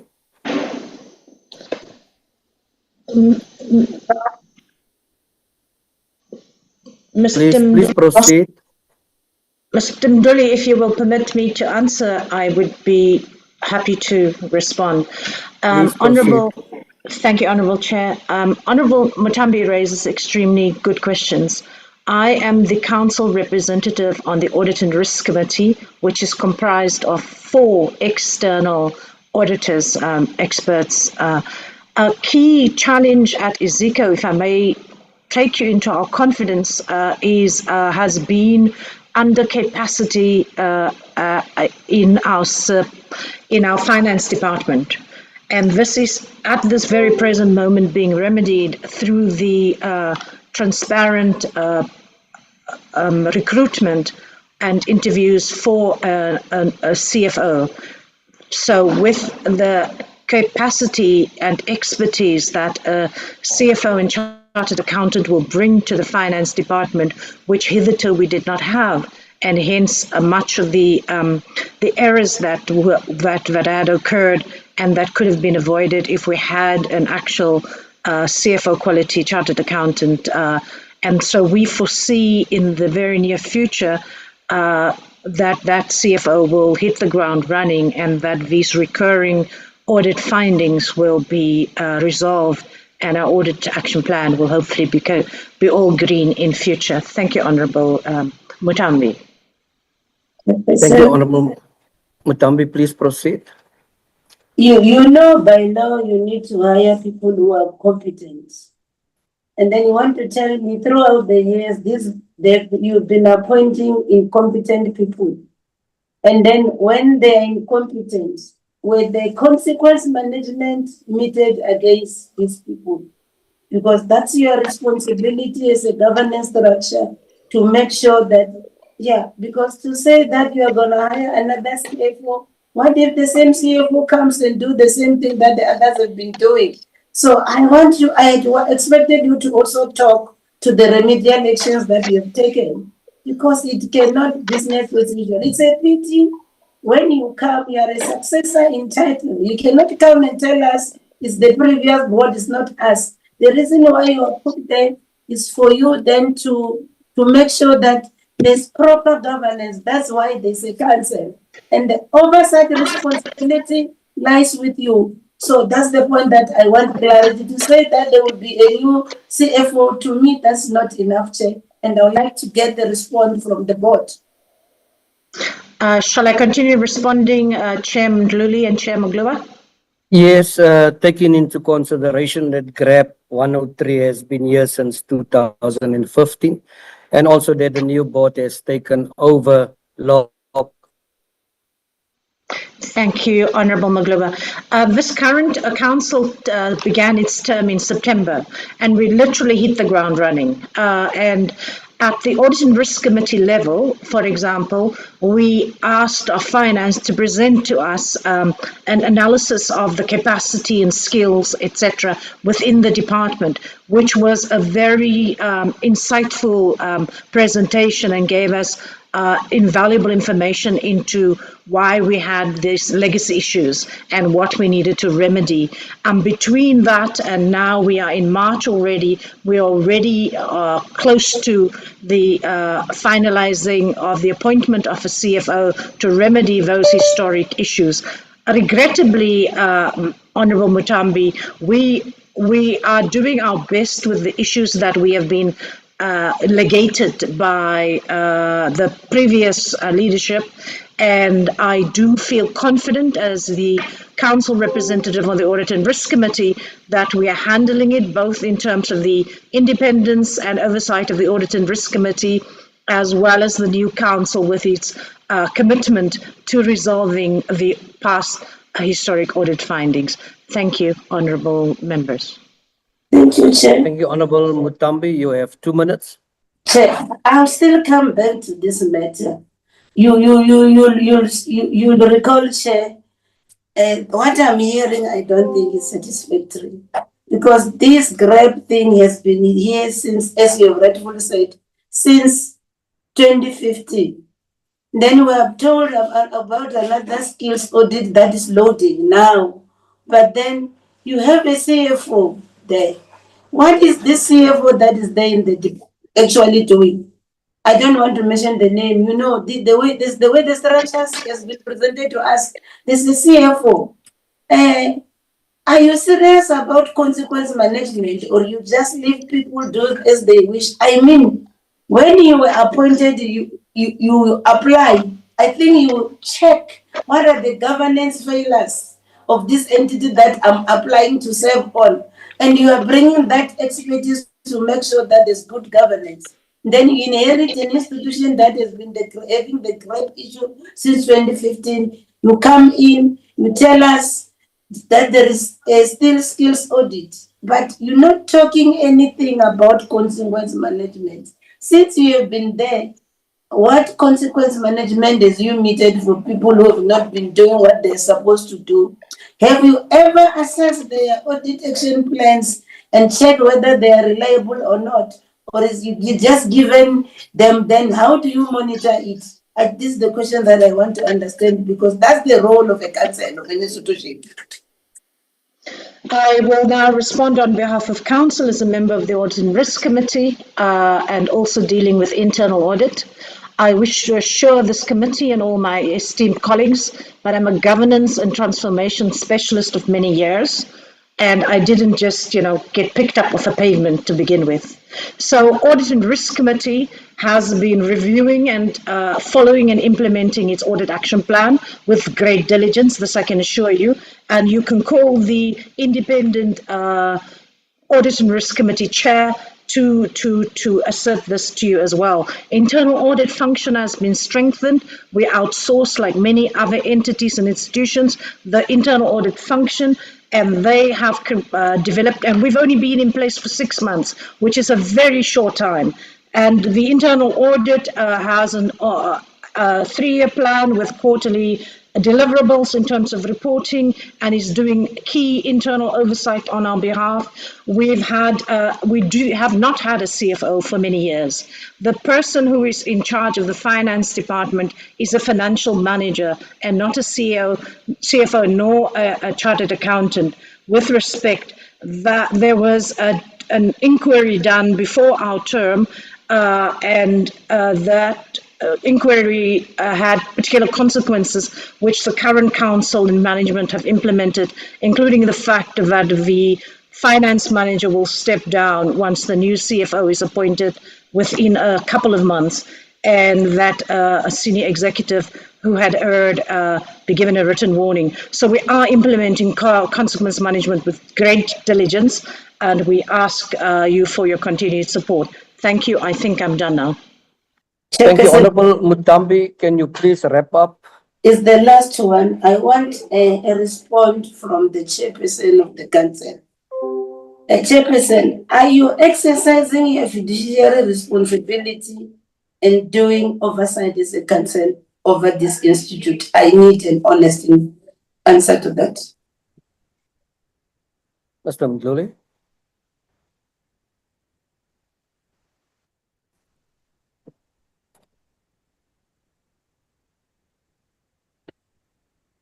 My apologies, Chair. I have some technical difficulties this side. Indeed, so, Honourable Member, as my colleague has indicated, with regards to remedial action, there has been remedial action ever since, as indicated, the finance manager has agreed to step down, and we are actively, overseeing the process, and we ensure sustained compliance with GRAP also, as my colleague has indicated, through our audit and risk committee. The head of collections has also received a written warning, and that's how far I can take it. Thank you, Chairperson. Yeah, I just had to mention before I'm going to give Honorable Molatsani to you as the chairperson that this is not the first CFO that Iziko have in place without the necessary qualification. And I hear Ms. Mutin, and it is of utmost importance that this matter must be addressed by council. The Honorable Molatsani. Thank you very much, Chairperson. You know, Chairperson, I wish to start with Iziko. Only one question where Honorable Mutambi has asked regarding the suspension of the CEO. And to me, the answer that the chairperson of the board has gave Honorable Mutambi, to me, he's quiet. The reason being that we don't want to know the issues behind and so forth. But I'm telling you, Chair, immediately when they gave us the report regarding the suspension, you will be surprised, Chairperson. And I can just feel and read between the lines that it's not going to be something that is organizational regarding the work and so forth. It's something else. But I will remind you, Chair, before the end of the week, I will try to find it out and I'm going to tell you, because it can't be, I still don't understand, Chairperson. Let me go to National Libraries of South Africa. Chairperson, they've received a qualified audit opinion 2022 to 23, 23 to 24, 24 to 25. And all this is from non-compliance. It's from non-compliance, Chairperson. And the question that I want to ask, especially to the chairperson of the board, seeing that they have been struggling with, they've been getting the qualified audit for all these years. When the new board arrive, what have they done to assist to assist the entity with this qualified audit? Let me go further before they can answer. The 22-23, they had an improvement from 65% to 87% between 22-23, 23-24. And they regressed to 78% in 24-25 with 32% of targets not achieved. What was the reason behind those things? The chairperson of the board, what have you learned out of that and what are you going to do? Situation, because it's almost a 3 years, Chairperson. I will wait for the answer. Yes, Chairperson, thank you for the question. I think let us start with the board came into being in as the department has said. One of the first things we did with management is to say we want our heritage assets to be audited. And so for the 24-25, when the board came in October of that, we because it was the first time. For those 3-4 months, the board focused with management on getting to the target of having our heritage assets audited. And the only reason why we received a qualified audit, and I think the CEO was trying to articulate it, was in terms of the interpretation of materialities. You would understand that our asset value is 1.9 billion, sorry. And the only reason why is because only 12 items to the value of 17 million, 17,000 rand, of let me round it off to 18,000 rand, cost us the qualified audit. And the reason why we got that qualified orders is because of barcoded issues. And so we have put systems in place, and we have procured software to help us close those gaps in terms of that particular area. The other process which we also did is we said we needed to put somebody in place. And so we have went out and sourced a person in terms of dealing with heritage asset management, that will solely focus on that particular part, and it is within the CFO's under the CFO's department. The other important thing is that we hired a very qualified and competent CFO, that understands what is needed and to drive the process. And so from the board's perspective, we also improved the issues in terms of security equipment that was advertised, and I think the CFO earlier alluded to that. So our primary focus as board was to make sure, one, we needed to have in the 24-25, we needed to have our heritage assets, because we would remember, since this issue of GRAP 103 was implemented, the heritage assets for the National Library was never audited. And that was our primary focus as a board in the first few months, to say, as a collective with management, we will drive to make it sure that we get it audited, and we got that.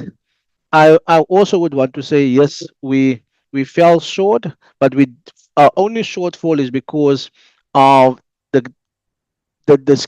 issues around the classification of materialities and the percentages around it. If you look at book value of 18,000 versus an asset value of 1.9 billion, you would see that there's an issue around the classification of materialities.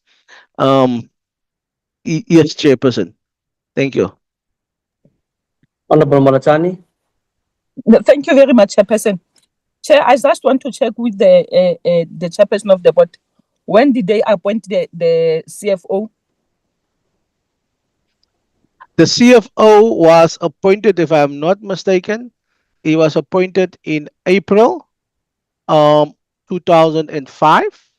And so we have worked with him to make sure that when the audit came around, that we needed to get to that point.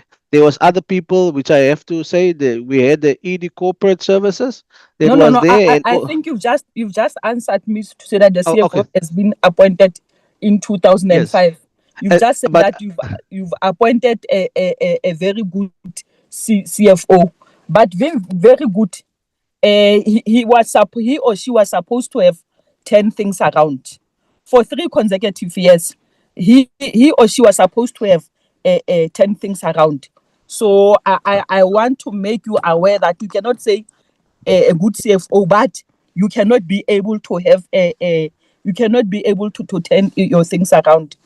And I just want to check on this issue that you always said that it was because of only 17 17,000 that has made you to get a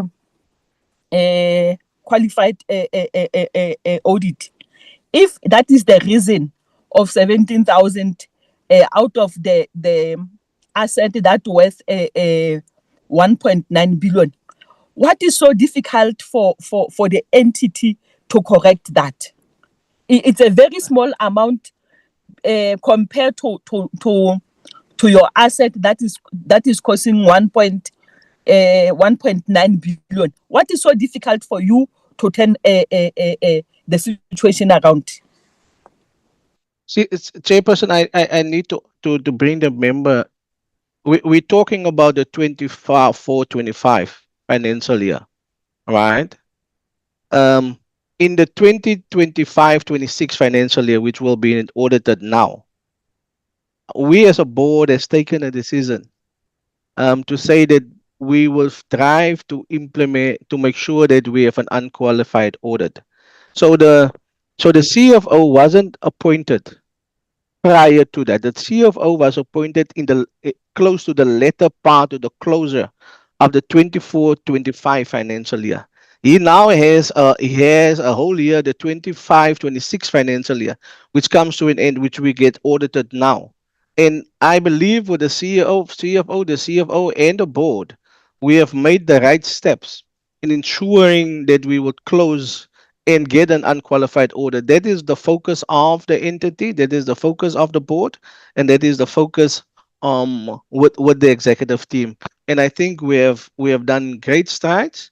If you allow me to, I would ask the CEO or the CFO to take you through the roadmap which we have developed to make sure that we get to that point. Honorable Malatsani, just a second. We will give the CFO an opportunity for the roadmap. Now, I want to ask a direct question to assist Honorable Malatsani. You talk about the assets that has been a problem with barcoding. Has the whole entire barcode been reviewed? We spoke about assets here, heritage assets. Now, when it comes to heritage assets, heritage assets are classified into social, art, and natural science. Is it possible also to indicate to Honorable Malatsani which one are giving you a problem? Honorable Malatsani, you can proceed. They will come with the answer alongside. Thank you very much, Chairperson. Chairperson, I just also want to check why has the National Library of South Africa failed to achieve clean audit for 3 consecutive financial years on the same GRAP 103 findings? And what specific accountability measures have they taken against officials responsible for the incomplete heritage asset register? I will pause there, Chairperson. CFO.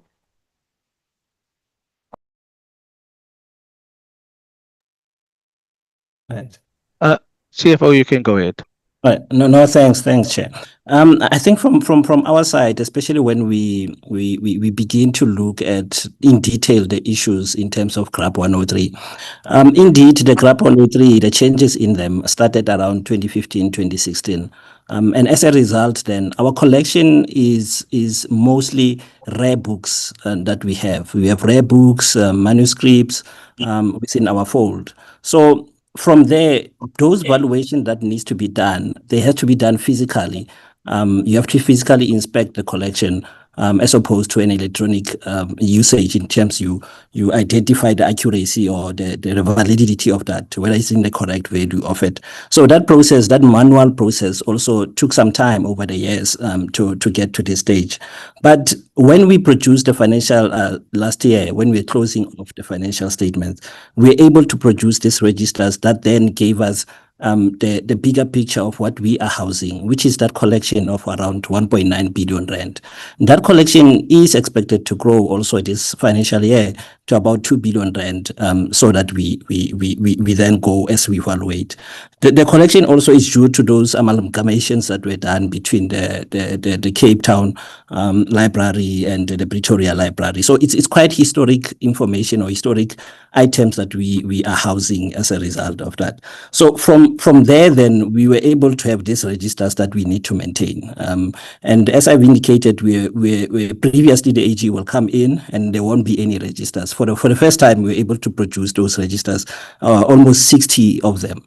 So what then the lessons we learned from this as we were going through, we had no problem in terms of existence that is picking the items from the register to the floor. Then the issue is from the floor to the register. And it was indeed on those 12 items that we are referring to that the values of them were around 17,500 or so. And then that's when then the issue of what we refer to a materiality or a threshold in which a misstatement can be allowed then falls in. Our threshold for misstatement is around 3.7 overall in terms of the financials. That is based on our expenditure that we have. So our assets or the documentary heritage assets are sitting at 1.9 billion rand. So technically, that in itself, even if one book were to be found maybe misplaced, then when you project it to the 1.9 billion rand, it will always give you some kind of a misstatement. And that's what we're engaging with the AG at, to say, let's really look at that particular technicality, because our situation has changed over the years. We have this item that is 1.9 billion rand. And I think with the steps that we have taken, we have done the asset verification, we have done the testing ourselves as well, to trace back the completeness as well as the existence of the books. So those are the steps that we have done. And also we have taken them through the internal audit so that they get audited. And also we have prepared the F preparation plan, and we have also introduced the interim financial statement so that we have that in midterm, and then also it's audited. So those are the measures that we are putting in place to ensure that we then deal with the issues of heritage assets. So from there, then those are the lessons that we learned, Chair, in terms of the previous audit, and we have put measures to ensure that we are not caught off guard this time. We engage, and then we are able to account for all the books. I'll leave it there for now, Chair. Thanks. Thank you, Honorable Moletsani. Please proceed. Thank you, Chairperson. I think now I'll ask my question on the governance, on the side of the governance and oversight. Can the entity explain the deadline in management meeting?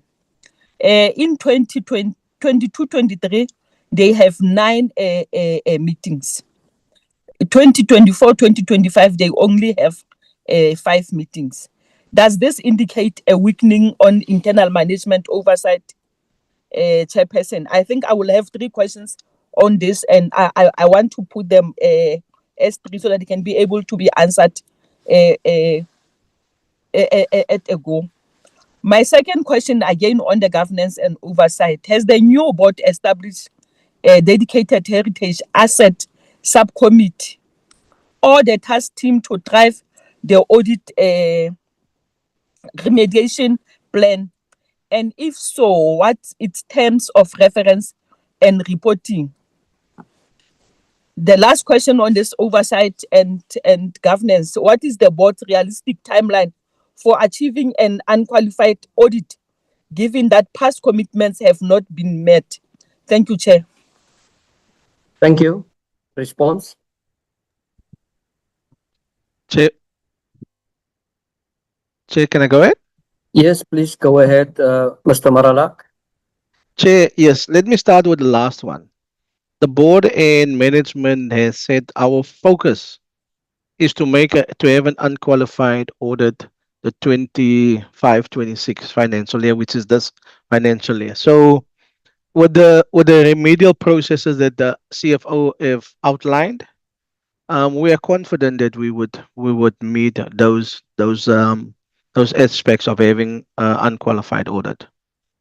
In terms of the issues around processing in terms of showing that we're here, the processes that we have implemented is to to have a robust process, and we've, as I said, we have appointed somebody to deal with heritage assets so that we can have a focused approach and a dedicated person that deals with it. The process is also to deal with it through the audit and risk committee, which we have effectively done to close those gaps.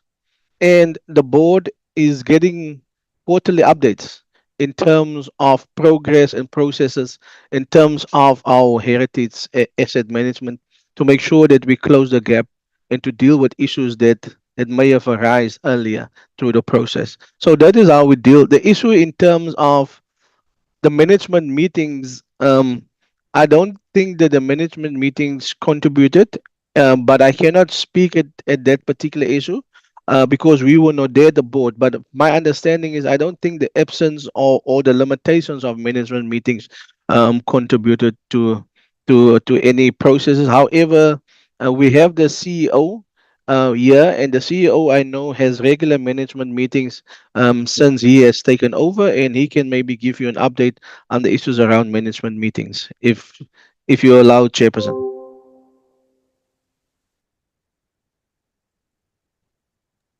That's fine with me, Mr. Maralak. The CFO can proceed.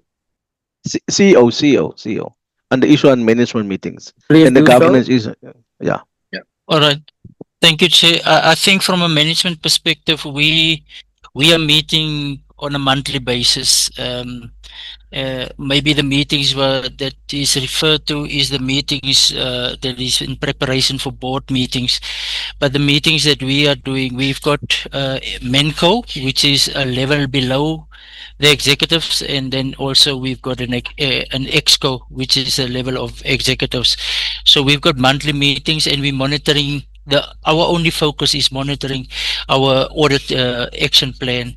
Subsequent to that, also, Chair, I must also say we've already had one engagement with the AG with regards to planning, and we are also set for another meeting with the AG before the audit starts, and that is also to just understand methodology and also understanding how the process will unfold. We're quite sure that we are addressing that. We are also monitoring the implementation of that. We have been spending time in our stake rooms in terms of our heritage assets.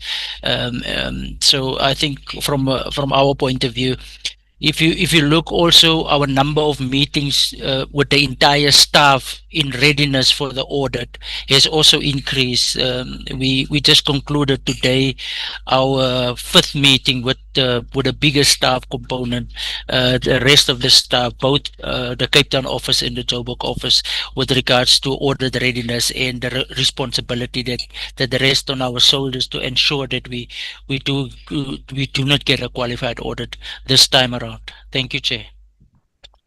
Honorable Molotani, you may wrap up with your final questions. Chairperson, while I'm going to wrap up with my, in fact, I have only one question, then I have recommendations. But my question, I will request the department to open their presentation on page 7 while I'm busy putting in my recommendation, if you allow me. Please do, Honorable Molotani. Yes, while they're busy doing that, my recommendation, Chairperson, on this item is that now, first one, the department should work with them, and I need my recommendation to be noted, Chairperson. The department should work with National Treasury to secure a dedicated ring-fenced allocation for heritage asset management and GRAP 103 compliance, separate from the NLSA baseline allocation. The zero infrastructure grant is unattainable for an entity of this significance. That will be my first recommendation. My second recommendation, I will have only 3. The board and DSEC should ensure that consequence management is implemented against officials whose negligence contributed to the persistent audit qualification, in line with PFMA requirements for accounting authorities, and to take disciplinary steps against employees whose conduct undermines financial management, and internal control system. My last recommendation, Chairperson, the board should establish a dedicated time-bound heritage asset remediation task team comprising of board members with financial management and auditing expertise, the CFO and external heritage asset management specialist. This team should meet at least monthly and report to every board meeting, Chairperson. I think I will go to that item of, yes, to my last question, Chairperson, on this page 7.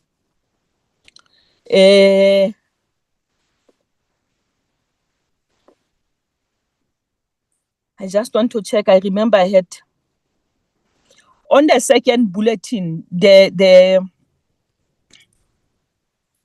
AGSA was unable to verify other financial assets, including unlisted shares, stated at 7,760,000, as documentation was not provided. Consequently, could not determine the misstatement or whether adjustments were required to the affected balances.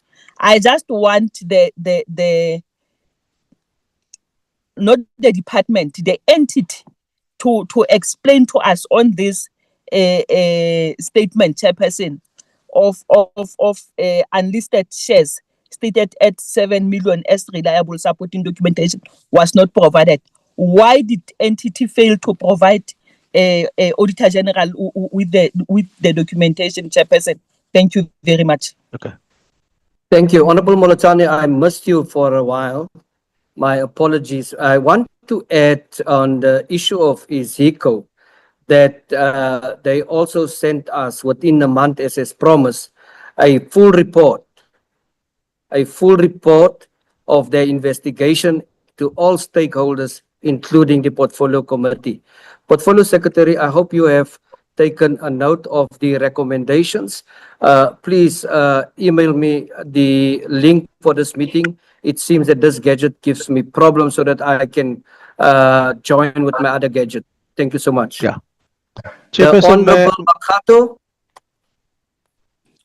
Thank you. No, Chairperson. No, Chairperson. They haven't answered on the issue of the shareholders. Yeah, Honorable Makato, just a second. I see Honorable Molotani would want a response, and Mr. Maralak seems also to be ready. Yeah, Please Chairperson, proceed. it relates to our subnet shareholding which we have. There was a specific way that the audit the AG wanted it to have, but remember our subnet shares is not valued by us. But I would want ask the CFO to give a little bit more detail on that, so that the members would be able to understand that particular matter. Thank you, Chair. Thank may you go so ahead. much. Honorable Makato, please proceed. Thank you very much, Chairperson. Greetings to the Deputy Minister, honorable members, and all officials. Thanks for the presentation. On the issue of the audit opinion, I think Molotani has already submitted it. So I just want to go to this question. What were the audit outcome for Iziko Museum between 2014 and 2015 and 2021 and 2022? There is a big difference between those lines. Maybe they can elaborate more on, they can give us the difference between these financial years. I don't know whether I can go on or I can wait for the answer first. I would suggest that there is a response now, Honorable Makato. Okay.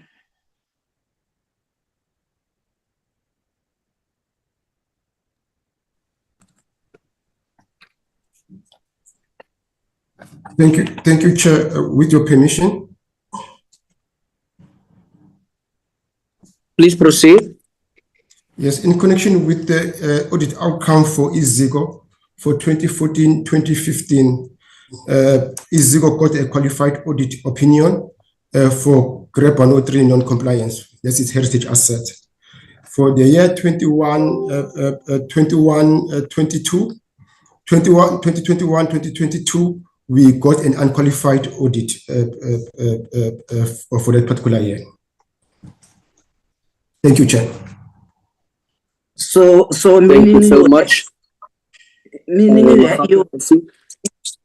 you had problems between the alternative years. Can you say so? Yes, in a nutshell, okay, to be more precise, from year 2016-2017, that was an unqualified. 2017-2018, it was unqualified. 2018-2019, it was unqualified. 2019-2020, it was unqualified. 2020-21, it was unqualified. And then we started getting qualification from 22-23, and then back to back up until to date. Thank you, Chair. Okay. Let me go to question 2. Why did audit qualification re-emerge in 2022 and 2023 onwards? Because the qualification re-emerged. So what can you say on this one? Yes, thank you, Chair, through you again. They re-emerged mainly because then in terms of the database management system that we're using, which was Excel, that database was not adequate for us. So that's why we've therefore moved to a better database in terms of managing the number of assets that we have at our disposal. That's one. And then secondly, also, that is also in connection, as it was indicated earlier on, relating in the DSEC slide, those were issues relating to the archiving of valuation certificates and also record keeping. So that was also tried to address as we move forward. And then again, also, it was a question of assigning the registers and then the alignment in terms of the numbering sequence.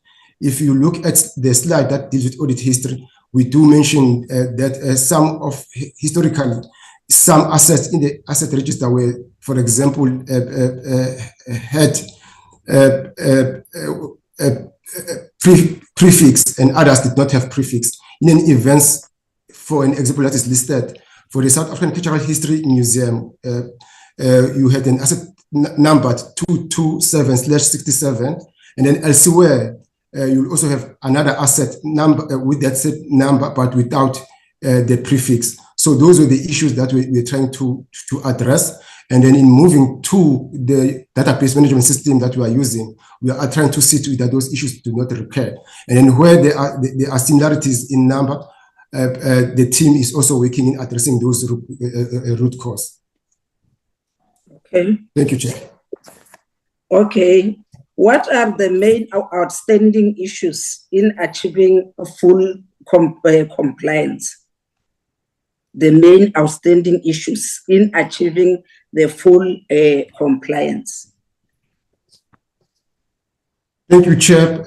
Again, in terms of outstanding issues, we are looking at continued funding for verification and then also stability in terms of our team, in terms of staff, and also are working also on the recognition of heritage assets in terms of the complexities and audit expectations.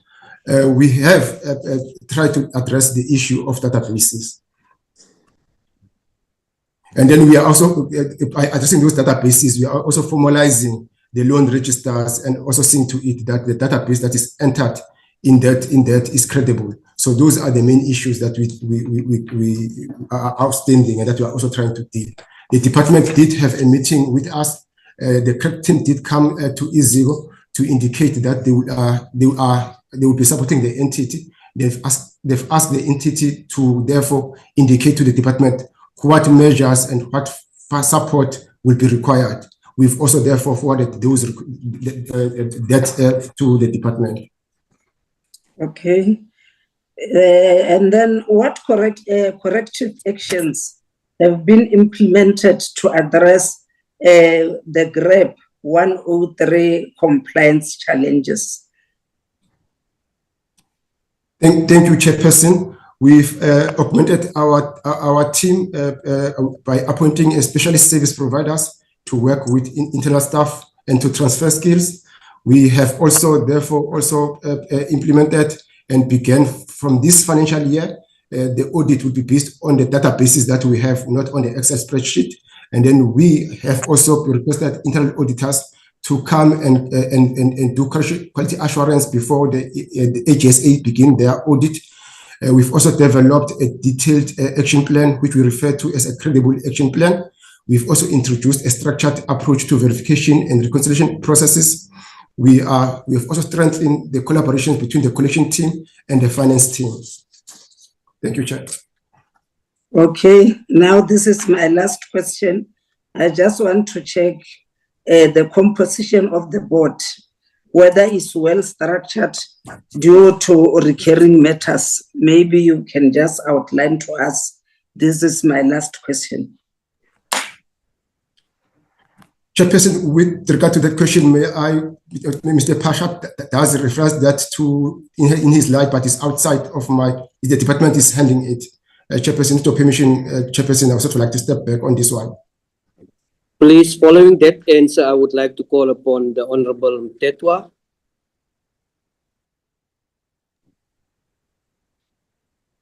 Following the response. Interpolation style, please, Chair. Honorable Mtetwa, can we give an opportunity to respond? I think there was a request. Okay. After the response, you will come and you are allowed to do interpolation style. Yes, Chairperson, with your permission, I think indeed the board consists of individuals with expertise, particularly around governance and heritage management, including museum management. Now, this, the diversity of professional expertise does support the council to ensure that there is a responsible governance and strategic oversight over the institution. Thank you. Thank you, the Honorable Mtetwa. Okay, Chairperson. Thank you, Chairperson. Thank you so much, Honorable Makata. The Honorable Mtetwa. Thank you, Chair.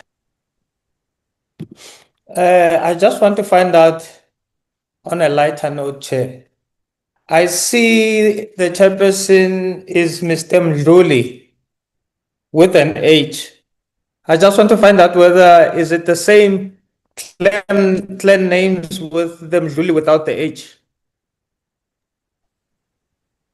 Mr. Mdluli. Good afternoon, You Mr. don't have to Mtetwa. respond. It says in a lighter note. You can respond to it. I'm also inquisitive to know. It's dealing with heritage, so it's part of heritage. I want to know that heritage. Mr. Mdluli. Well, if I may, Chair, well, the H in my surname is referring to the clan in Swaziland. So, yeah, I'm from the Mdluli clan from Swaziland, my heritage. I wonder why Honorable Mtetwa is not asking about Madlua. Proceed, Honorable Mtetwa. Oh. Okay, Chair. Let me get direct to my questions. I want to find out from both entities, how many of the management staff members have been with the entities for the past 3 years? Both entities. You can just state the past 3 years. Can the entities just note that the Honorable Mtetwa is doing his questions in interpolation style, so feel free to respond direct to him. Okay. In terms of the executive structure in the National Library, Currently, we have the ED corporate services, and we the current person is the ED corporate services. The finance CFO and the CEO is there for almost a year now. The Honorable Mtetwa. Do you have, my Thank you, question is that the ones that you have now, have they been there the past 3 years? National Library? Only Any of the ED corporate services. Yeah, and the ED core programs. The other two members, no, they haven't been there for more than 3 years. Okay, Iziko? Thank you, Chair. Only the Executive Director core functions and the CFO, the others have not been there for more than 3 years as executive members. Okay. Now, when we talk of non-compliance, is it as a result of inability beyond the employees' capabilities or beyond their control? Since you both share the same aegis audit outcomes. I can't speak to those that can I go in? Which one is that? Is it Iziko National? Sorry, it's National Library. National Library. Yeah. Yeah. I can't speak in terms of what happened before. But what we did is, as the NSL, we say NSLA, the National Library, we said we needed to have capable CFO and CEO in place to drive this process. Yes, we had the ED core, and she understands what she needs to do because the domain falls under her, and we have beefed up, and we are also in the process of continuing to beef up the supporting functions under. So I don't think it's an issue of her capacities. I think she has the capacity. I think it's about bringing in the right CEO and the right CFO, which we have done. And therefore, I'm quite capable, happy to say that we will achieve what we set out to achieve in terms of having an unqualified audit. Iziko? Thank you, Chairperson. It's a combination of factors, as we outlined in the slide. There is like a question of dealing with infrastructure maintenance in terms of registers and databases, and also record keeping. In terms also of capacity, in terms of staff, we've also augmented the team working on the floor.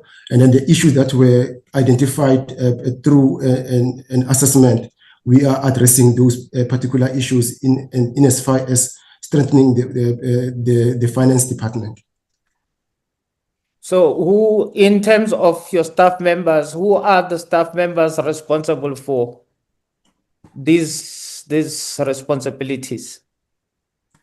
There are two key departments involved: is collections and digitization, and then finance department.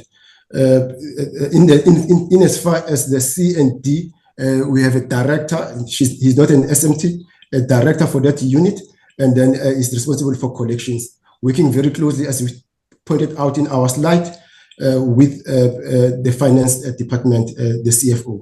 Thank you, Chair. And these staff members who are responsible, as you put the departments, you categorize the departments. Were they there before, and they still are they still the same people who are now doing the same job? Yes, one staff member joined us.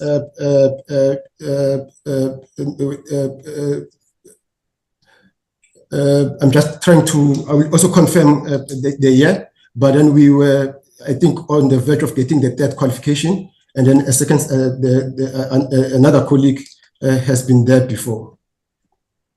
But in terms of when these other staff members started, I will just sort of quickly go to documents, to records, and give you an accurate number. Yeah. Okay. Now you've got a service provider, isn't it? That's correct, Chairperson. Now, please, can you give me the cost of the service provider versus the cost of staff members responsible for this work that you've just listed?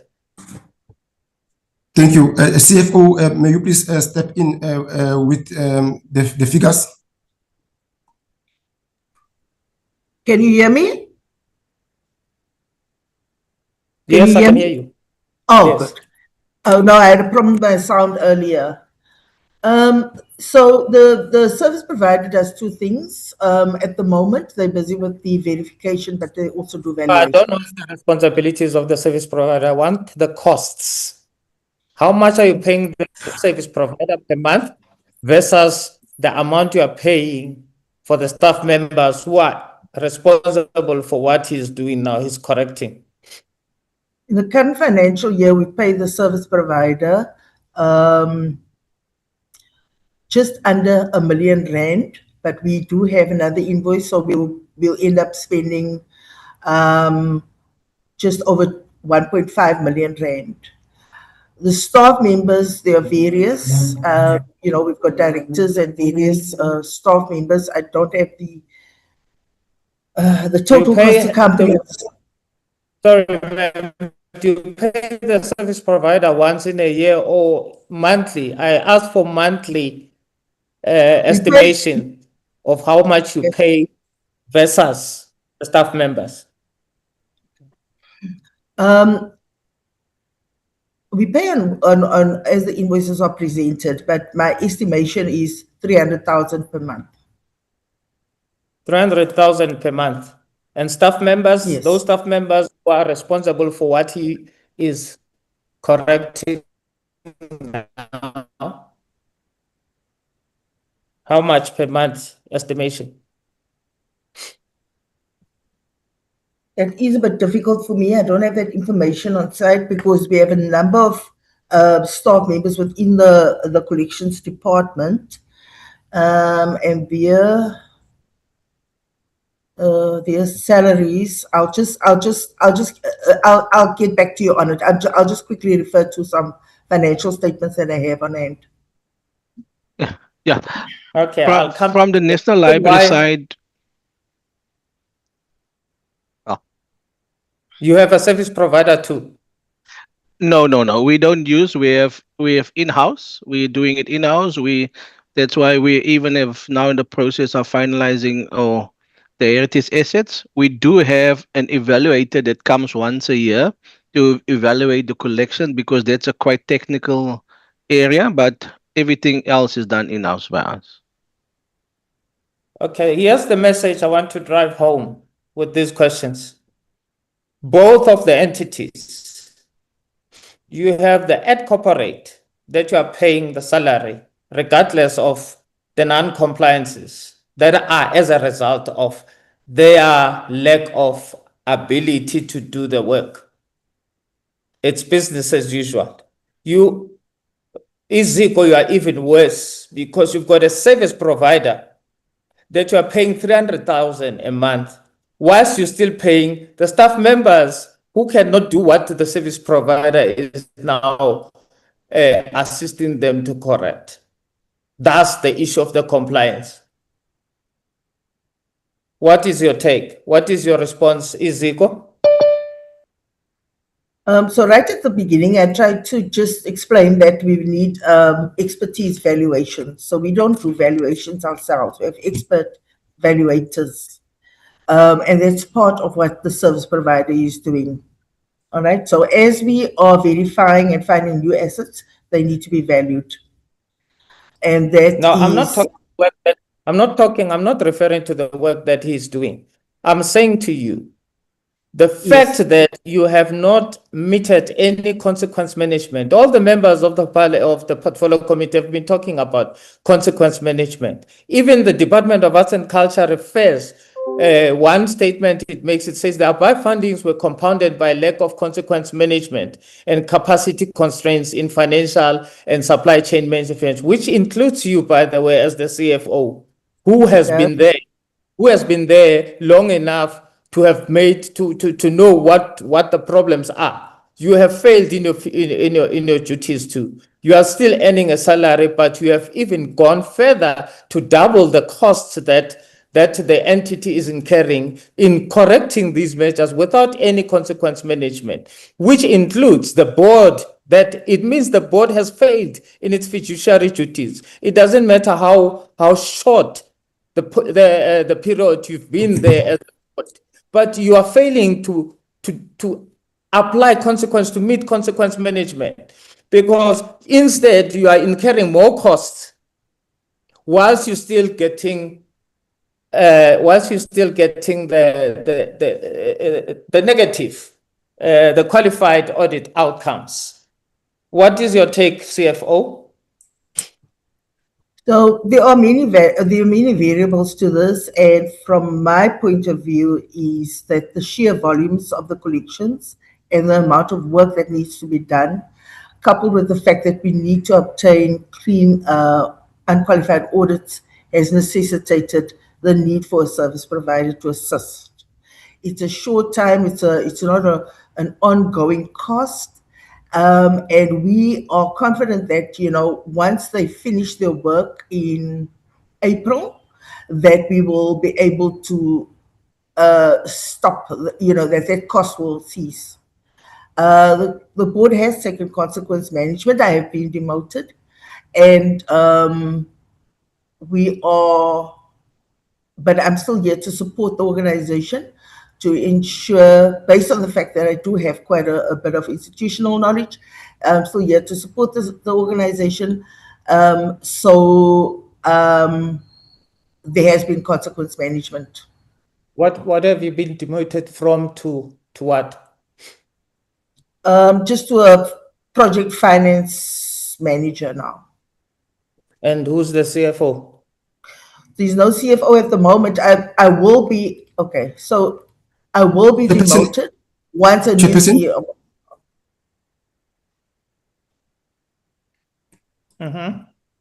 Chairperson, if I may also assist there, there is a process. No. Just a second. There is a gadget that you are working from, and there's also a hand that you can raise. Can the previous speaker proceed? Raise your hand and I'll give you an opportunity.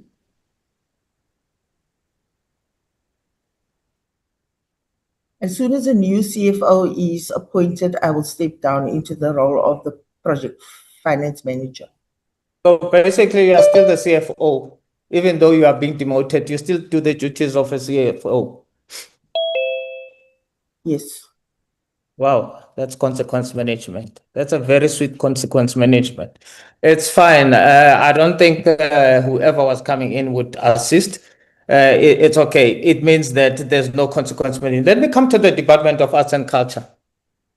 Honorable Mtetwa, there was an indication that someone wants to help. Let's give them the opportunity. It might be helpful to us before you go to the department. Okay. Who was that? Was it Mr. Daniels? Honorable Daniels, was it you? There was a hand raised, I think, by one of members of an entity. No, Chair, I'm a member of Parliament, Chair. I'm not a member of the entity.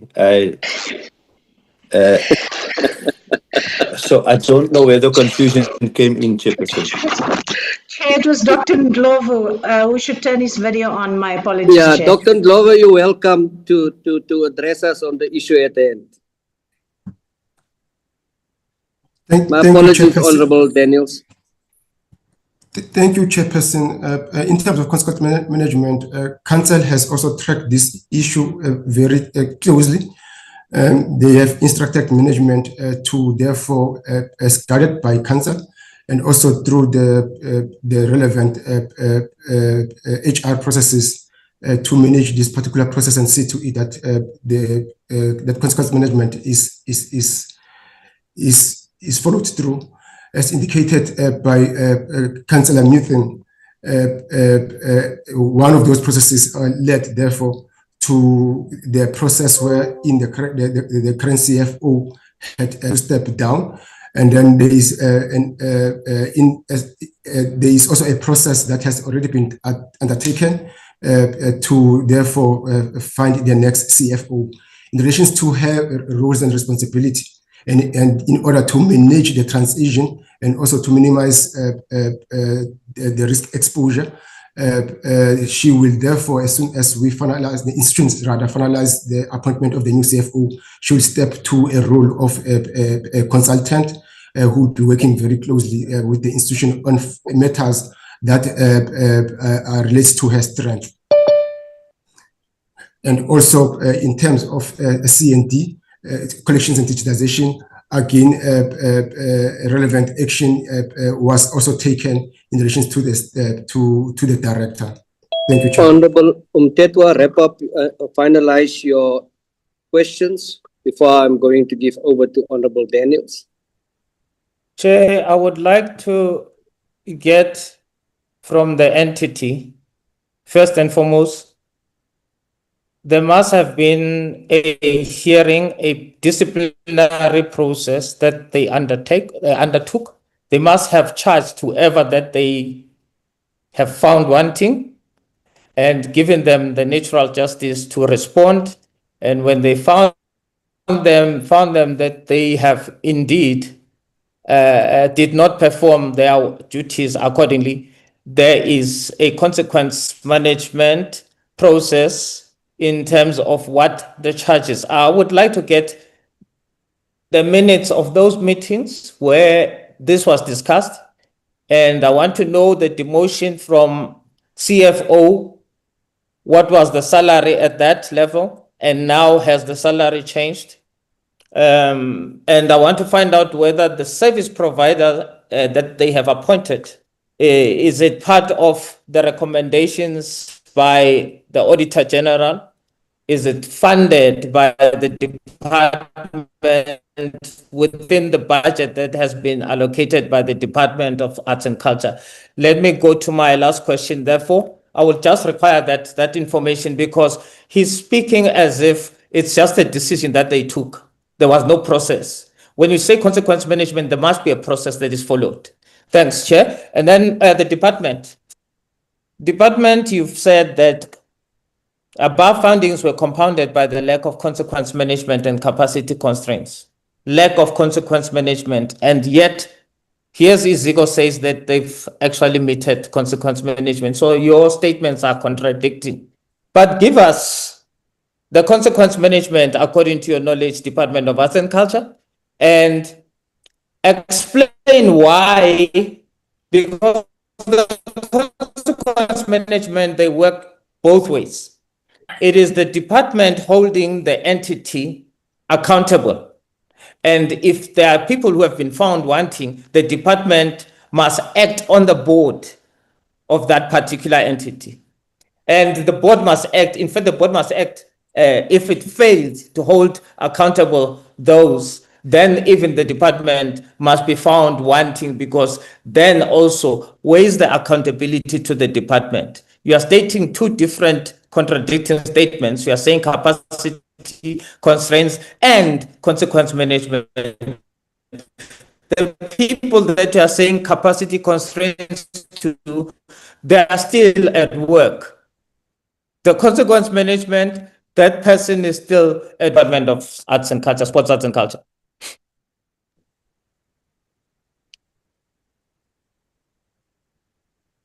And maybe the last question, so that I just clap them together, Chairperson. The whistleblower's case. Nobody has told us what were the findings of that. We are told that it was finalized, but nobody has explained what were the findings and what have they done about those findings. Thanks, Chair.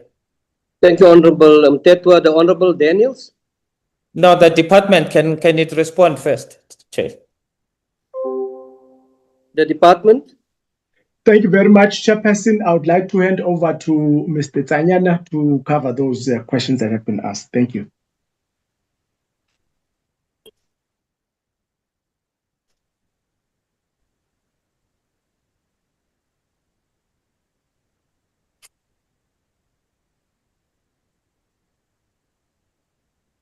Mr. Tsanyane, to you, Chairperson. Proceed.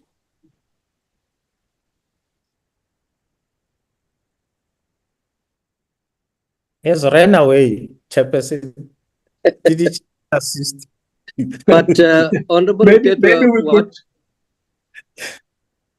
what you have mentioned, Honorable Mtetwa, has been taken up by the Portfolio Secretary. I would really love to give the Honorable Daniels an opportunity, and that those issues should reach us in the form of a report. But I will do my closing remarks in that fashion as well. All right, Chair. Please proceed, Honorable Daniels.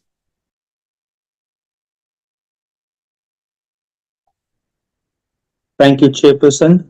Firstly, I want to establish I've had some connectivity issues. I've missed out here and there. I've switched gadgets. So please forgive me if I ask one or two questions that's already been covered. Just nudge me and say to me it's been covered, and we move on, because I'm That's not going fine. to I ask you. realize that you have challenges there, Honorable Daniels. Yeah, I also have challenges with you, Chairperson, because Honorable Mtetwa, as set a president, if you look at his attire, I thought I don't have to wear a suit. I can also wear what I feel comfortable in, and now you confuse me to be one of the entity members and not a member of parliament. I don't know if you judge people by the appearances, Chairperson, because the president was said by Honorable Mtetwa. So be that as it may, Chairperson. Be that as it may. Chairperson, you know the nice thing of, sorry, let me first welcome everybody. Good afternoon to everybody. To the entities before us today, to my colleagues, to you, Chairperson, to the Deputy Minister. It's a really great Friday. It's been a bad week for me personally. We've lost in the semi-finals of the cricket. Man United lost now, was it last night again, 2-1. So it's not been a good week. So I'm going to find someone to take it out on now. Let me start by saying, when you come at the back end, when your colleagues have already interrogated the panels or the entities before us, then the nice thing about that is you have been covered extensively. Questions you've had has been answered. Perceptions or opinions that one had is changed. And that's the space I'm in at this point in time. But I would like to start with, there's the lady there from Iziko Museums. What's her name? Bernadette Mutien. Excuse me if I pronounce the surname incorrectly, but I think it's Mutien. The first time when the colleague interrogated and she responded, and when she concluded, let me speak to you directly, Honorable Chairperson, as an interpellation staff. Ms. Mutien, when you concluded, you made a statement by saying, I think I'm done now. Now, I want to start there. Is that because you think you've covered everything that you've been asked? Or was it, in the manner that you said it, where I've heard it, was it because you were agitated? This I want to start my meeting, Chairperson. Thank you, Honourable Daniels. It was my way of saying I have finished what I have to say in this moment to address this particular question.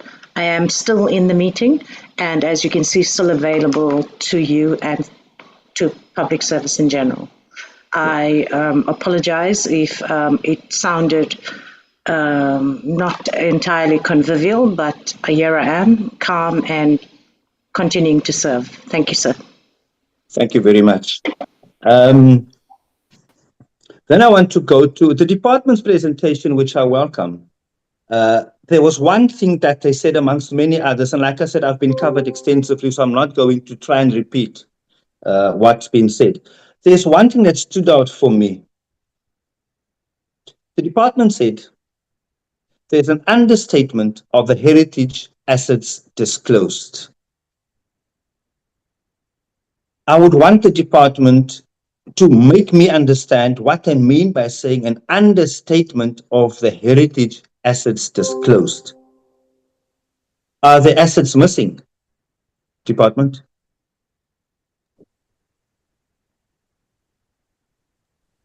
Chairperson, with your permission, there are no heritage assets that are missing. That was just a finding from the AGSA stating that the valuation that has happened on the heritage assets, the values have been understated in the annual financial statements.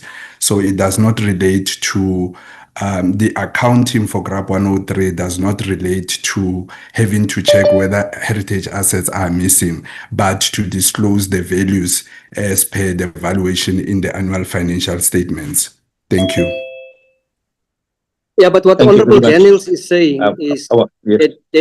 that you are bypassing the South African Heritage Resource Information System, and that is what Honorable Daniels is highlighting, go and there, that was the Chairperson. response. Please proceed, Honorable Daniels. No, that's what I'm going to, Chairperson. So I thanked the honourable member for the submissions made, and it's exactly where I'm going to. I think as the committee, we got our answer there. Now, what's not been covered, I hope so, with the audit action plan that was developed, I'm very happy to see the appetite to realign things to make sure that it works and that you guys are compliant and that you get qualified audits, unqualified audits. Now, that audit action plan that was developed, when was that plan developed?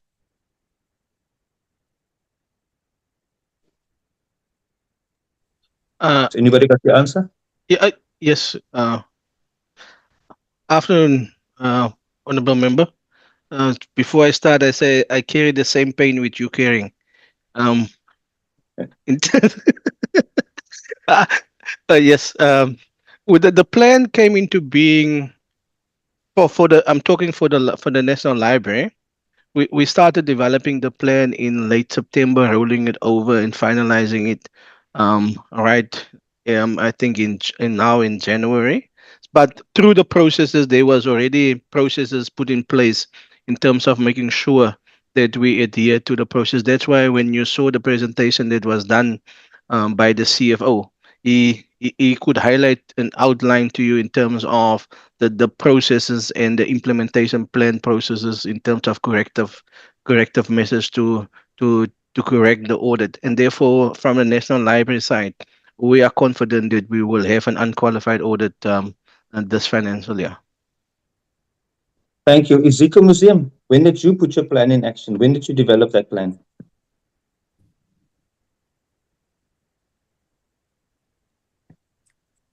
Audit plans are developed right after the audit and consists of all the findings, and we also have another detailed heritage asset action plan. Now, in the Auditor General, Honorable Daniels, can I just interrupt for a moment? The question that you are asking is a very, very important question, and can we, from the entities present here, get a complete plan with measurable outcomes? Because I don't want us to meet and have a date again.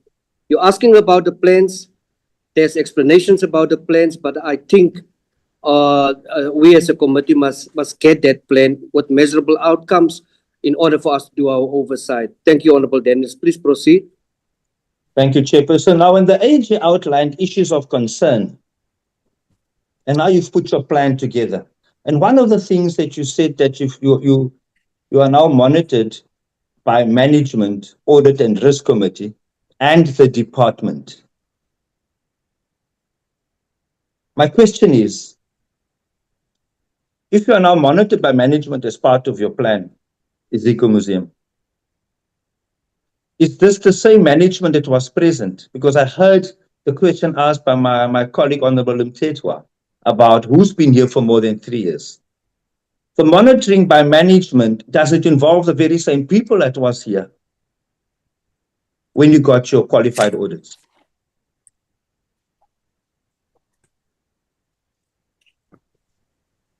Anybody home? The CFO position, the CFO has been here since the beginning, since 2015. That's me. And the plan is monitored by the Audit and Risk Committee as well. All right, that I've got my answer there. You see, I don't have much to ask. Let me go back to Iziko Museum, to Bernadette Mutin. I thought I'll come back to you in a moment. Did I hear you correctly when you said you are the government transformation specialist for years? Did I hear you correctly? Yes, Honorable Daniels, you may Thank you. look at my No, that's profile fine. on No, LinkedIn. no, that's fine. I just wanted, it's a close-ended question in any case. Did I hear you correctly when you said you were not picked up on the pavement? Yes, Honorable Daniels, it was in Thank you very reference to much. the No, fact that that is fine. No, don't expand on my question asked. That's fine. Yeah, I'm Honorable Daniels, satisfied with, perhaps you must just say a yes or a no. yeah. But I So hear yes or you yes. close-ended, but if you ask the Yes. question, yes or a no. Proceed. Chairperson, and directly to you, Bernadette Mutin. You say you were not picked up on a pavement. Colleagues, I want you to hear me very clearly.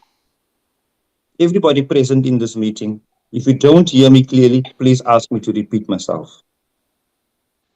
I've heard those two statements made by Ms. Bernadette Mutin. I've not been picked up on a pavement, and I'm a government transformation specialist for years. That by itself gives me the confidence that you guys are going to pull it off. Because I didn't take offense when I heard you say that. I was exceptionally proud of you for the confidence that you have in saying what you said. Are you colored? I'm mixed Are you race. Indian? Are you I'm mixed half and race? half. Yeah, half Yes. colored, half Indian, to be precise. Yeah. All right. No, I could see the color come through in you there when you made those statements. Now, I view Honorable that as a Daniels, woman. Honorable Daniels, she said she's half colored and half Indian. I don't know how you see the colored come through. If it two is mixed, it's something else that must come out there. A mixed masala. A mixed masala. Okay. Proceed, Honorable Daniels. On a Thank you, lighter note, Chairperson. I'm Yes, no, worried really, on a lighter Ms. note. Mutia look very nervous. Yeah. No, back to you, Ms. Mutia. You know, this is now on a serious note. Those statements made and uttered by yourself gave me all the confidence that you are going to pull it off. And I want everybody to hear me very nicely. Particularly coming from a woman in this world. When a woman stands up and says, listen, I'm standing up to be counted, that's exactly what she did. We cannot shy away from the fact that you guys have inherited a hell of a load of problems that you need to sort out. The questions were asked, when did you guys come on board? And you've answered that. So I factored all that into my considerations about how am I going to approach the session when it's my turn. And we are not here to fight, we're here to assist, we're here to help. Sometimes we fight if people don't toe the lines and if they go outside the ambits of the laws and the regulations. But in this instance, I'm cognizant of the fact that you guys came on board recently. I'm cognizant of the fact by your own submissions that you've now got a competent CFO on board, that you've prioritized auditing of heritage assets. You're looking forward to the 2025-26 audits coming. And that to me qualifies or really gives me that real confidence, more confidence in my two teams that lost this week about that you are going to be able to pull it off. And I want to commend you for the courage that you have, for the manner in which you expressed yourself, and really in a very, very, very serious note, guys, you may not see what I'm seeing, but I see here that we need to afford you an opportunity and judge you on this upcoming audit that's going to be conducted. And then we're going to come back, sit around the table and have the same engagements. And you're going to have to prove your worth by giving us an unqualified audit And I want to reiterate that I do have full confidence, and I don't see any need for me, because my position where I'm sitting is I understand that you guys just got on board. I understand that you are coming in with remedial actions, and evidently so by the submissions made. And based on the fact that you are realigning what you inherited, we need to give you the opportunity to see what you come up with. And hopefully, and I trust really, that it's going to be a much better discussion. It's going to be much easier. And we're all going to clap for you for being able to turn things around. Because the job of a transformation specialist is to make a racehorse out of a donkey. And it's exactly what you are faced with. I thank you, Chairperson. Thank you so much, Honorable Dennis. I'm not too sure whether the Honorable Mutambi is still on. I want to give her another bite at the chair. Honorable Mutambi, is there any other member that would like to ask a question? None. Honorable member. Sorry, I wish I wish they could then respond to the question of the whistleblower. What were the findings and what did they do with the findings? Because that question. Can we get a response there, and also then I'm going to give an opportunity to Honorable Molotsani. Whistleblower.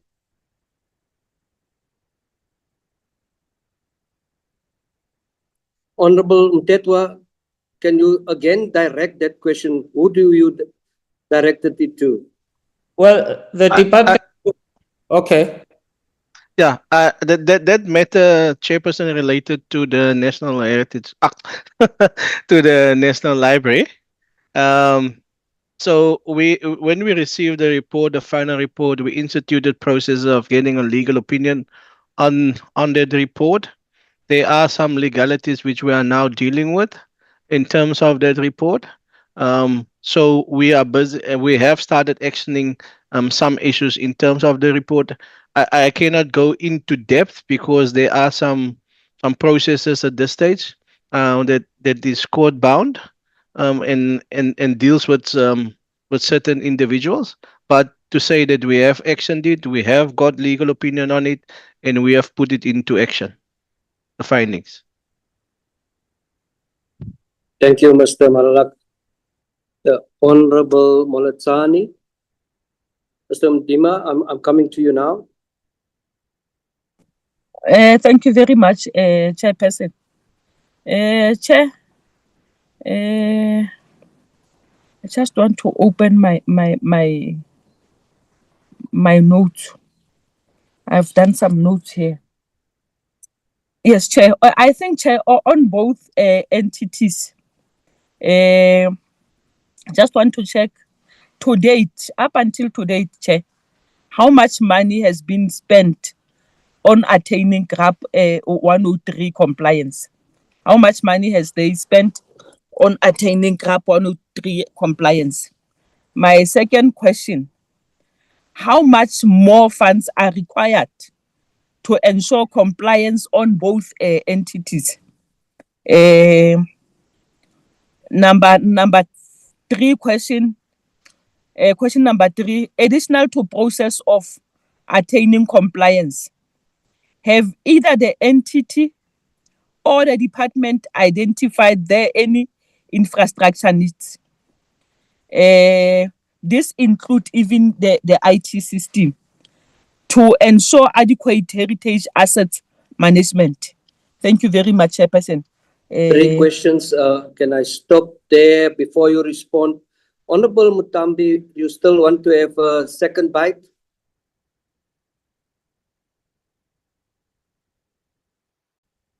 That seems to be a no, a response from the department or entities.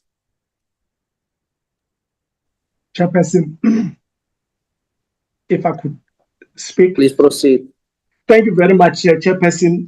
The question that was asked by Honorable Mtetwa with regards to our presentation. in fact, what we were articulating was the view of the Auditor General. It is the Auditor General that made that comment of the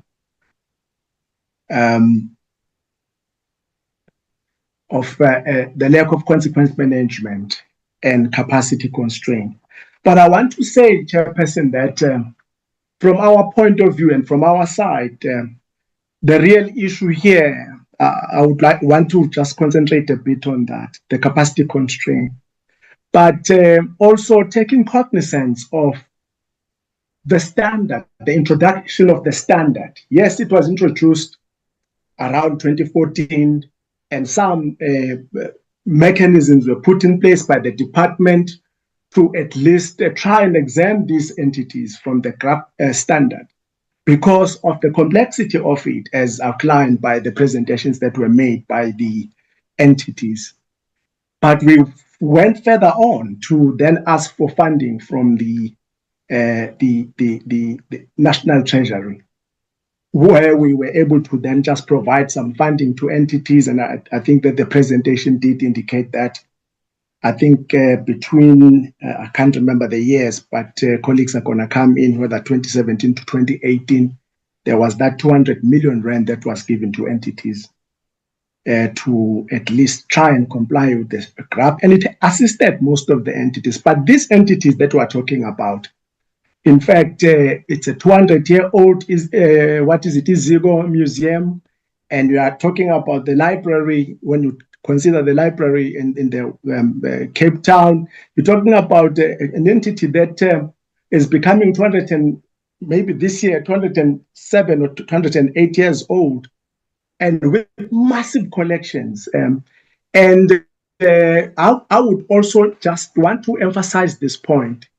You know, the work that has been done by Iziko in terms of even trying to get the service provider, we commend that because, and I like also the way that that service provider is going to be working with the internal staff, which means there's going to be the transfer of skill. As I said, that is a new phenomenon, and whenever there's a new phenomenon, of course, there would be gaps in terms of how that new phenomenon is being managed. And I think that when I look at the plan from both entities, it begins to say they've got it and they're going to get it right. Also, the transfer of skills is going to happen so that those who are left, they are able to manage processes going forward. And of course, consequence management, whenever, AG talks about consequence management, all the time it's like someone must be fired. That's not what consequence management means, Chairperson. It means that there must be accountability, there must be intervention. If it means that you have to train the existing staff, do that, because nobody would know everything. People would be short in terms of a particular skill, they must be assisted. Of course, if someone has done something that is like breaking the law, or maybe it's corruption involved, yes, there should be also different kind of consequences that we are talking about. If we are not careful, Chairperson, nobody would want to stick his neck out or her neck out to do work because of fear. Because if consequence management is about firing people, then we're not getting it right. We should be able to assist people, build capacity, have continuity, so that whenever an entity does its job, it has got the necessary capacity and it is actually being assisted. Thank you very much, Chairperson. Thank you so much, Honorable Mutambi. Chair, I want to start on what Mr. Ndima has said. I think our intelligence must never be insulted as if we don't know what is the meaning of consequence management. Maybe let me educate Mr. Ndima. Consequence management, when we say consequence, is the structured process of holding individual accountable. To hold individual accountable, it doesn't for their action. That's what Over we're what, trying. Honorable Mutambi, over what? Holding them accountable over poor governance. We can't I'm say still responsible on management. that. We I'm must still fire people explaining. if we have to fire them. I agree Yeah. with you, Honorable Mutambi. Yes, that's why I'm saying to say we hold them accountable for the action, negligence, or non-compliance. So this is the issue that we are saying. So it then implementing disciplinary measures is one of those. That include also corrective measures. It seems like he's selective. He's talking only about corrective measures. Yeah, consequence management. This is how it is. We enforce ethical behavior. Where possible, we'll recover ethical losses and prevent future misconduct. That's the definition of consequence management. That's why I'm saying our intelligence must never be insulted, Chair, on this matter. Having said that, Chair, I'm still saying out of the past year, in particular to all these entities, because they've been serial offenders, can we be finished with all the action management plans, post-audit action plans? And we want to satisfy ourselves whether indeed they were implemented. That's why we'll raise strongly the issue of consequence management. And then there's an issue here that we are told that somebody is acting as a CFO, and this person is unable to perform her duties. That's why we raise the issue of consequence management. Then you cannot be coming here to tell us that when she's done, she will go back to her position, but there's non-compliance. So we will never be taken for granted, Chair, and we won't allow that for us here, for people to come and mock us as if we don't know what we're talking about. I mean, that is disrespect of the members. And that's why we are saying you cannot talk about consequence management as if it's selective. So what I propose, Chair, to show that those post-audit action plans, because they are doing that for the sake of malicious compliance. And that's why I'd emphasize the issue of the council, the oversight body, whether they are making sure that these things are implemented to the latter. Because I'm still seated here with the issue of consultant. How do you then bring outsiders where there are people hired for the job? That's why the question of consequence management I will still talk about. Because when people are hired, they are told this is your responsibilities. And then if other entities can do it, why can't these entities here can do that with the same capacity that they are having? That's why we are raising this issue, and we want to emphasize that, and we will say that we understand the meaning of what consequence management is all about. Thank you for the opportunity. Thank you. Mr. Ndima has now ignited the honorable members. I mean, Mr. Ndima even went so far to say that people don't want to work because of they're afraid of consequence management. Haibo, we need intervention here. Honorable Malatani, so your hand. Honorable Mtetwa, is that a legacy hand? No, Chair, there's one. Okay, I'm going to give you an opportunity, Honorable. It seems that all of the members and even the entities representatives as well as the department is having serious challenges with their data or gadget or whatever the case may be. Honorable Molachane is gone. Honorable Mtetwa. Chairperson, I'm not gone.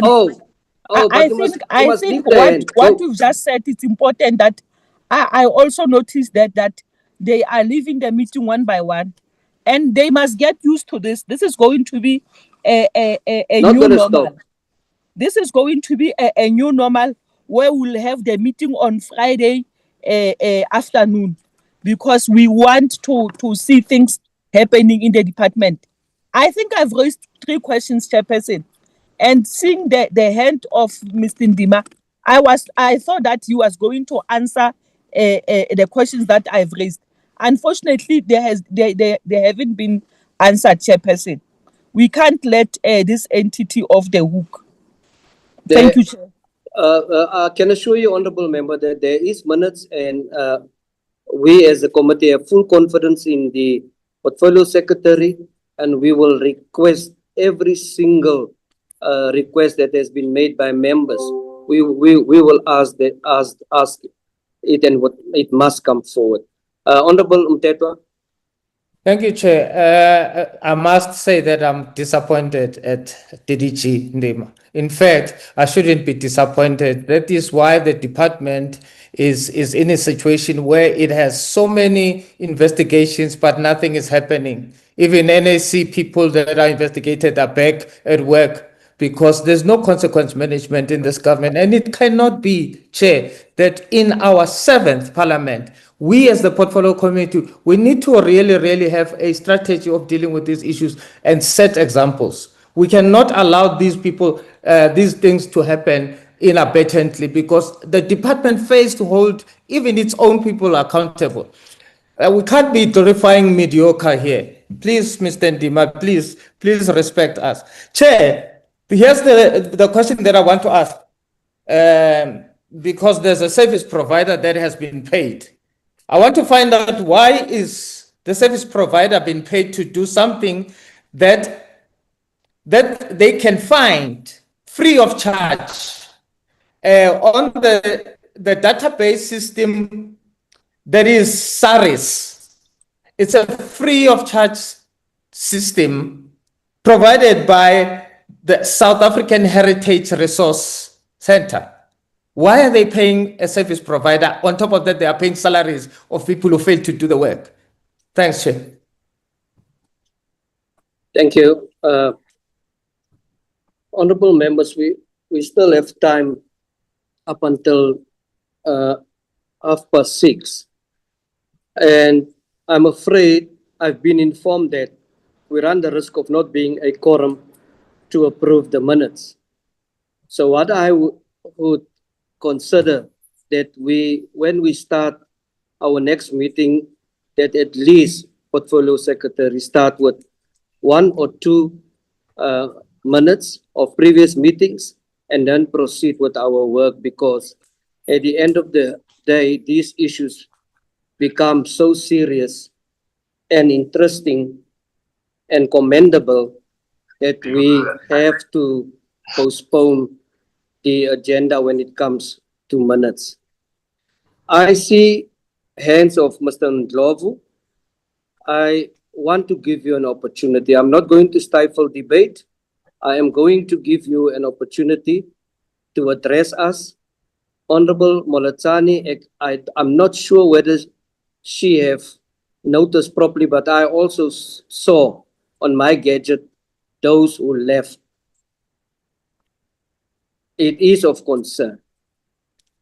And we are discussing issues here that is actually proof that councils must up their games.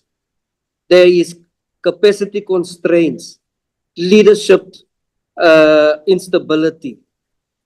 We heard today that there's massive objects, and alongside those objects, 8 million of them, but we're still using Excel. There are so many issues that we have to discuss. I'm concerned, but I am a green one. My inipini Winnie Little Plate say to me, how is it that there is barcode issues? You can think whatever you want to think. Is it and no answer was forthcoming. What is the cause of those barcode issues? And I must mention in this particular meeting that Titsong is an amalgamation of museums. It is compliant. It is compliant with GRAP 103. So these are the competition that is out for these entities that are appearing before us. So honorable members, I really don't know. I really don't know, but we need intervention. And if it's a language barrier where people cannot express themselves, then we need to arrange for interpreters so that people can use the language of their choice so that we can understand. But the stuff being said is unacceptable and is inexcusable.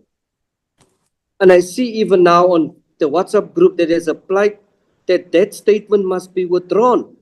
We are not going to be bluffed by officials where we demand consequence management, where we demand proper operation of entities that received millions of rands. The hands has been done. I'm not sure whether I can't remember the person now want to speak again.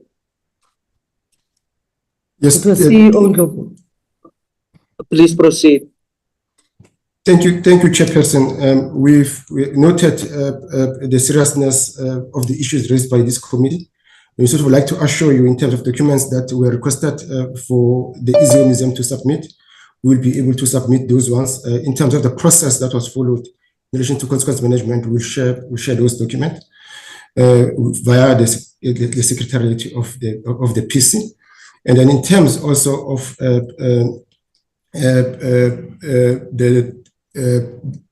in terms of SARIS and the database management system, the service that that the museum used is in terms of evaluation certificates, in terms also completeness. That those are services and expertise that currently we do not have that within our teams. But then also museums have used, other museums before have used the services of experts for a particular time, fixed term, in order to relieve the pressure.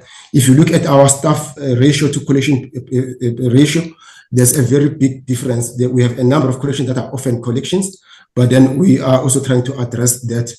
At one point, the museum had a vacancy rate of 43%. That's almost 50% vacancy rate. That has had also an impact in the manner in which we've been also trying to address the audit findings and doing the core functions of the museum. So we also recognize that in relation to the infrastructure required. We did mention that in terms of the infrastructure that we had engaged with the department. There's a storeroom, a building that we've identified. We are emptying it. The department will be supporting us in terms of upgrading that particular storeroom. There are also other infrastructure needs that we've identified. We are trying to source those and to address that. And then in terms also of personnel, we are also trying to address that via the recruitment plan. So we hope that we'll be able to address those. What we did indicate to the department that the more we fill in vacant positions, there's also we need also to address available funding to do our core work, because at one point, in terms also of filling vacant positions, we also need will be at the point where we need to also to manage the personnel budget, and we know that there are cost containment measures in place. In terms also of the funds that have been made available to address GRAP 103 project from 2017 to 2018, we'll also be sharing that through the Secretariat with the Portfolio Committee. Thank you, Chairperson. That was really progressive. Thank you, Mr. Ndlovu. Much appreciated on behalf of the committee. May I ask if the DM is still in this meeting? I'm still here, Chair. Thank you very much. Can you hear me? Okay, before I'm going to give you an opportunity to say something, DM. Mr. Maralak, you want to say something in closure from your side? Yes, Chair. I just wanted to say the request that has been forwarded in terms of documentation. We will send it next week also through to you. That request to make sure that you receive all those documentation as requested. Thank you. Is Mr. Lung still on this platform? Unfortunately, Chair, he is not here, but the CFO is still here and the other two board members are still here. Is there any comment from one of them? Probably Prita.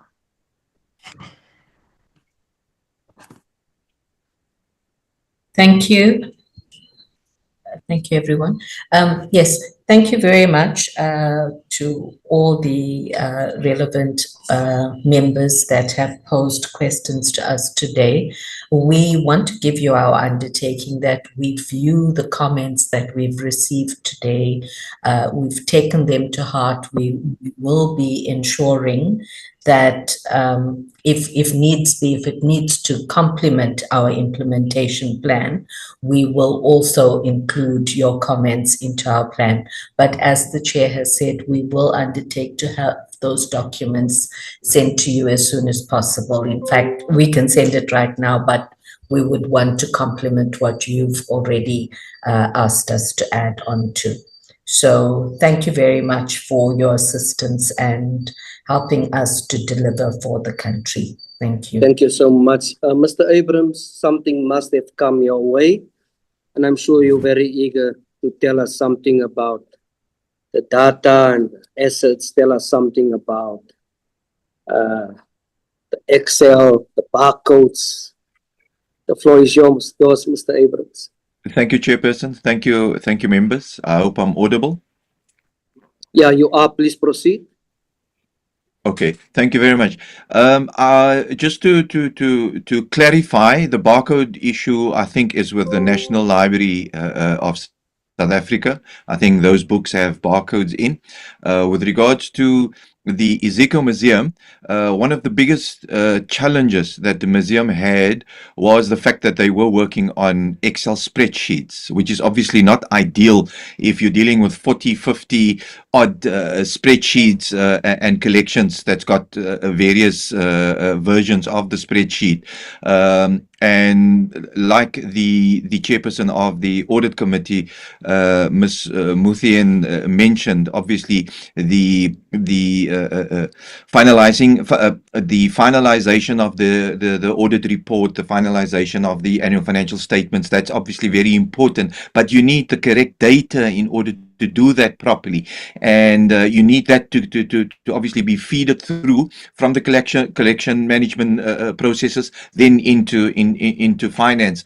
But if you don't have your basis right, your database, the bare minimum of certain data sets that you need in order to make up a compliant GRAP asset register. GRAP 103 has a certain requirement of certain data that is needed in order to complete an asset register that is GRAP compliant. So you need all of that data, and obviously the value and the valuation of these items are of utmost importance. I think the management of data was the biggest challenge that Iziko had. We have identified that as a challenge, and we are dealing with it. Also, what's important to note is that we actually doing a verification from floor to register. So unfortunately we couldn't put too much reliance on the Excel spreadsheets in order to give us a complete picture. So we almost worked from scratch. We are about 95% done with everything. We're dealing with queries, we're dealing with some QCs in order to finalize that. The outcome at the end of the day should be a complete register for each and every collection that will then be cleaned. It will then be formatted in a format that will be pulled through into a collection management system, which is the Vernon system that was chosen by Iziko. And from there onwards, they should have one version of the truth, which is one register that the collection managers works on, the curators work on, finance works on, and there's no 3 versions or 4 versions of exactly the same register. So I think the data side was a big challenge, and I think that we have overcome that. And I am very confident that things can only get better from here. And I know the chairperson mentioned Ditsong. We were actually the company that did the GRAP compliance for Ditsong, and it wasn't a small task. We understand the unintended consequences of GRAP 103 on these institutions. We were part of the debate at the accounting standard boards. They invited us when they discussed GRAP 103 and the introduction of GRAP 103.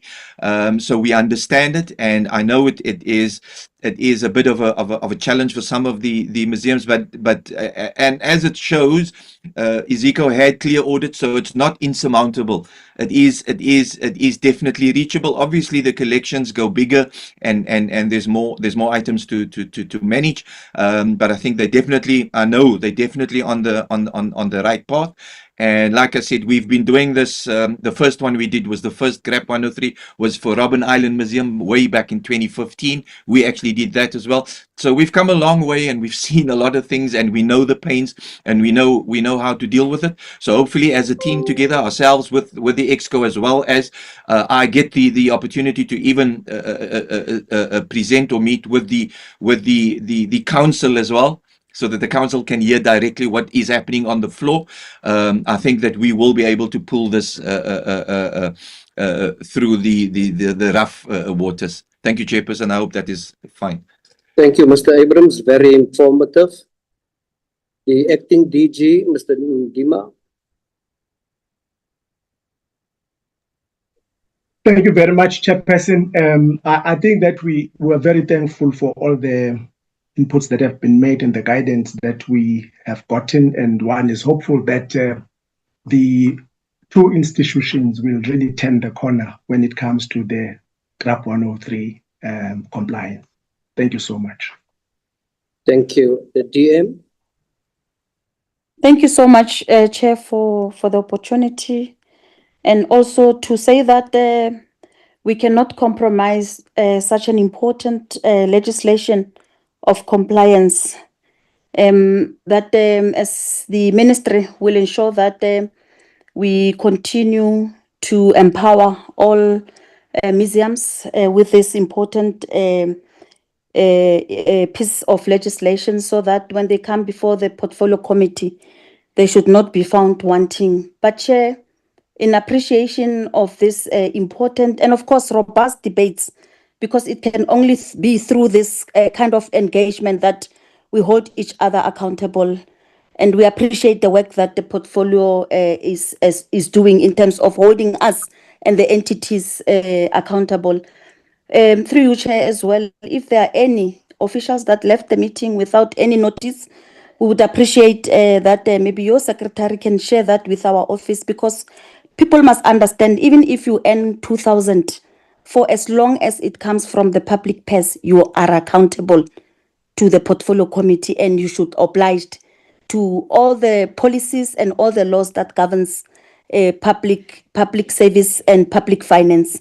So we would really appreciate that maybe if there's anyone who left the meeting without at least informing us prior or during the beginning of the meeting that they have commitments to leave, please share that with us so that we can also educate people that they must understand that if they're entities, they're not independent from Parliament, they account to Parliament. Having said that, Chair, I want to appreciate also the presentations that were made today and all the questions that were raised, and give a commitment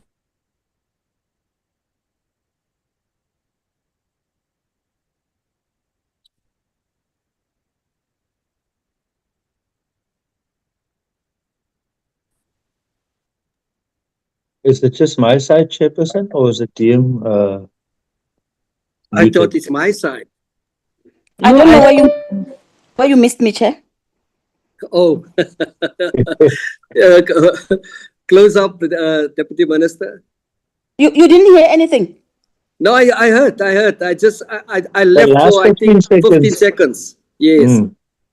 Oh, I was making a commitment that with regard to the written replies to questions that members feel that they were not adequately responded to, I will work very close with the entities to make sure that when those replies are presented before Parliament, they also have an input from the ministry. That's what I said towards the end, Chairperson. Yeah. Thank you, Deputy Minister, Honorable Mabe.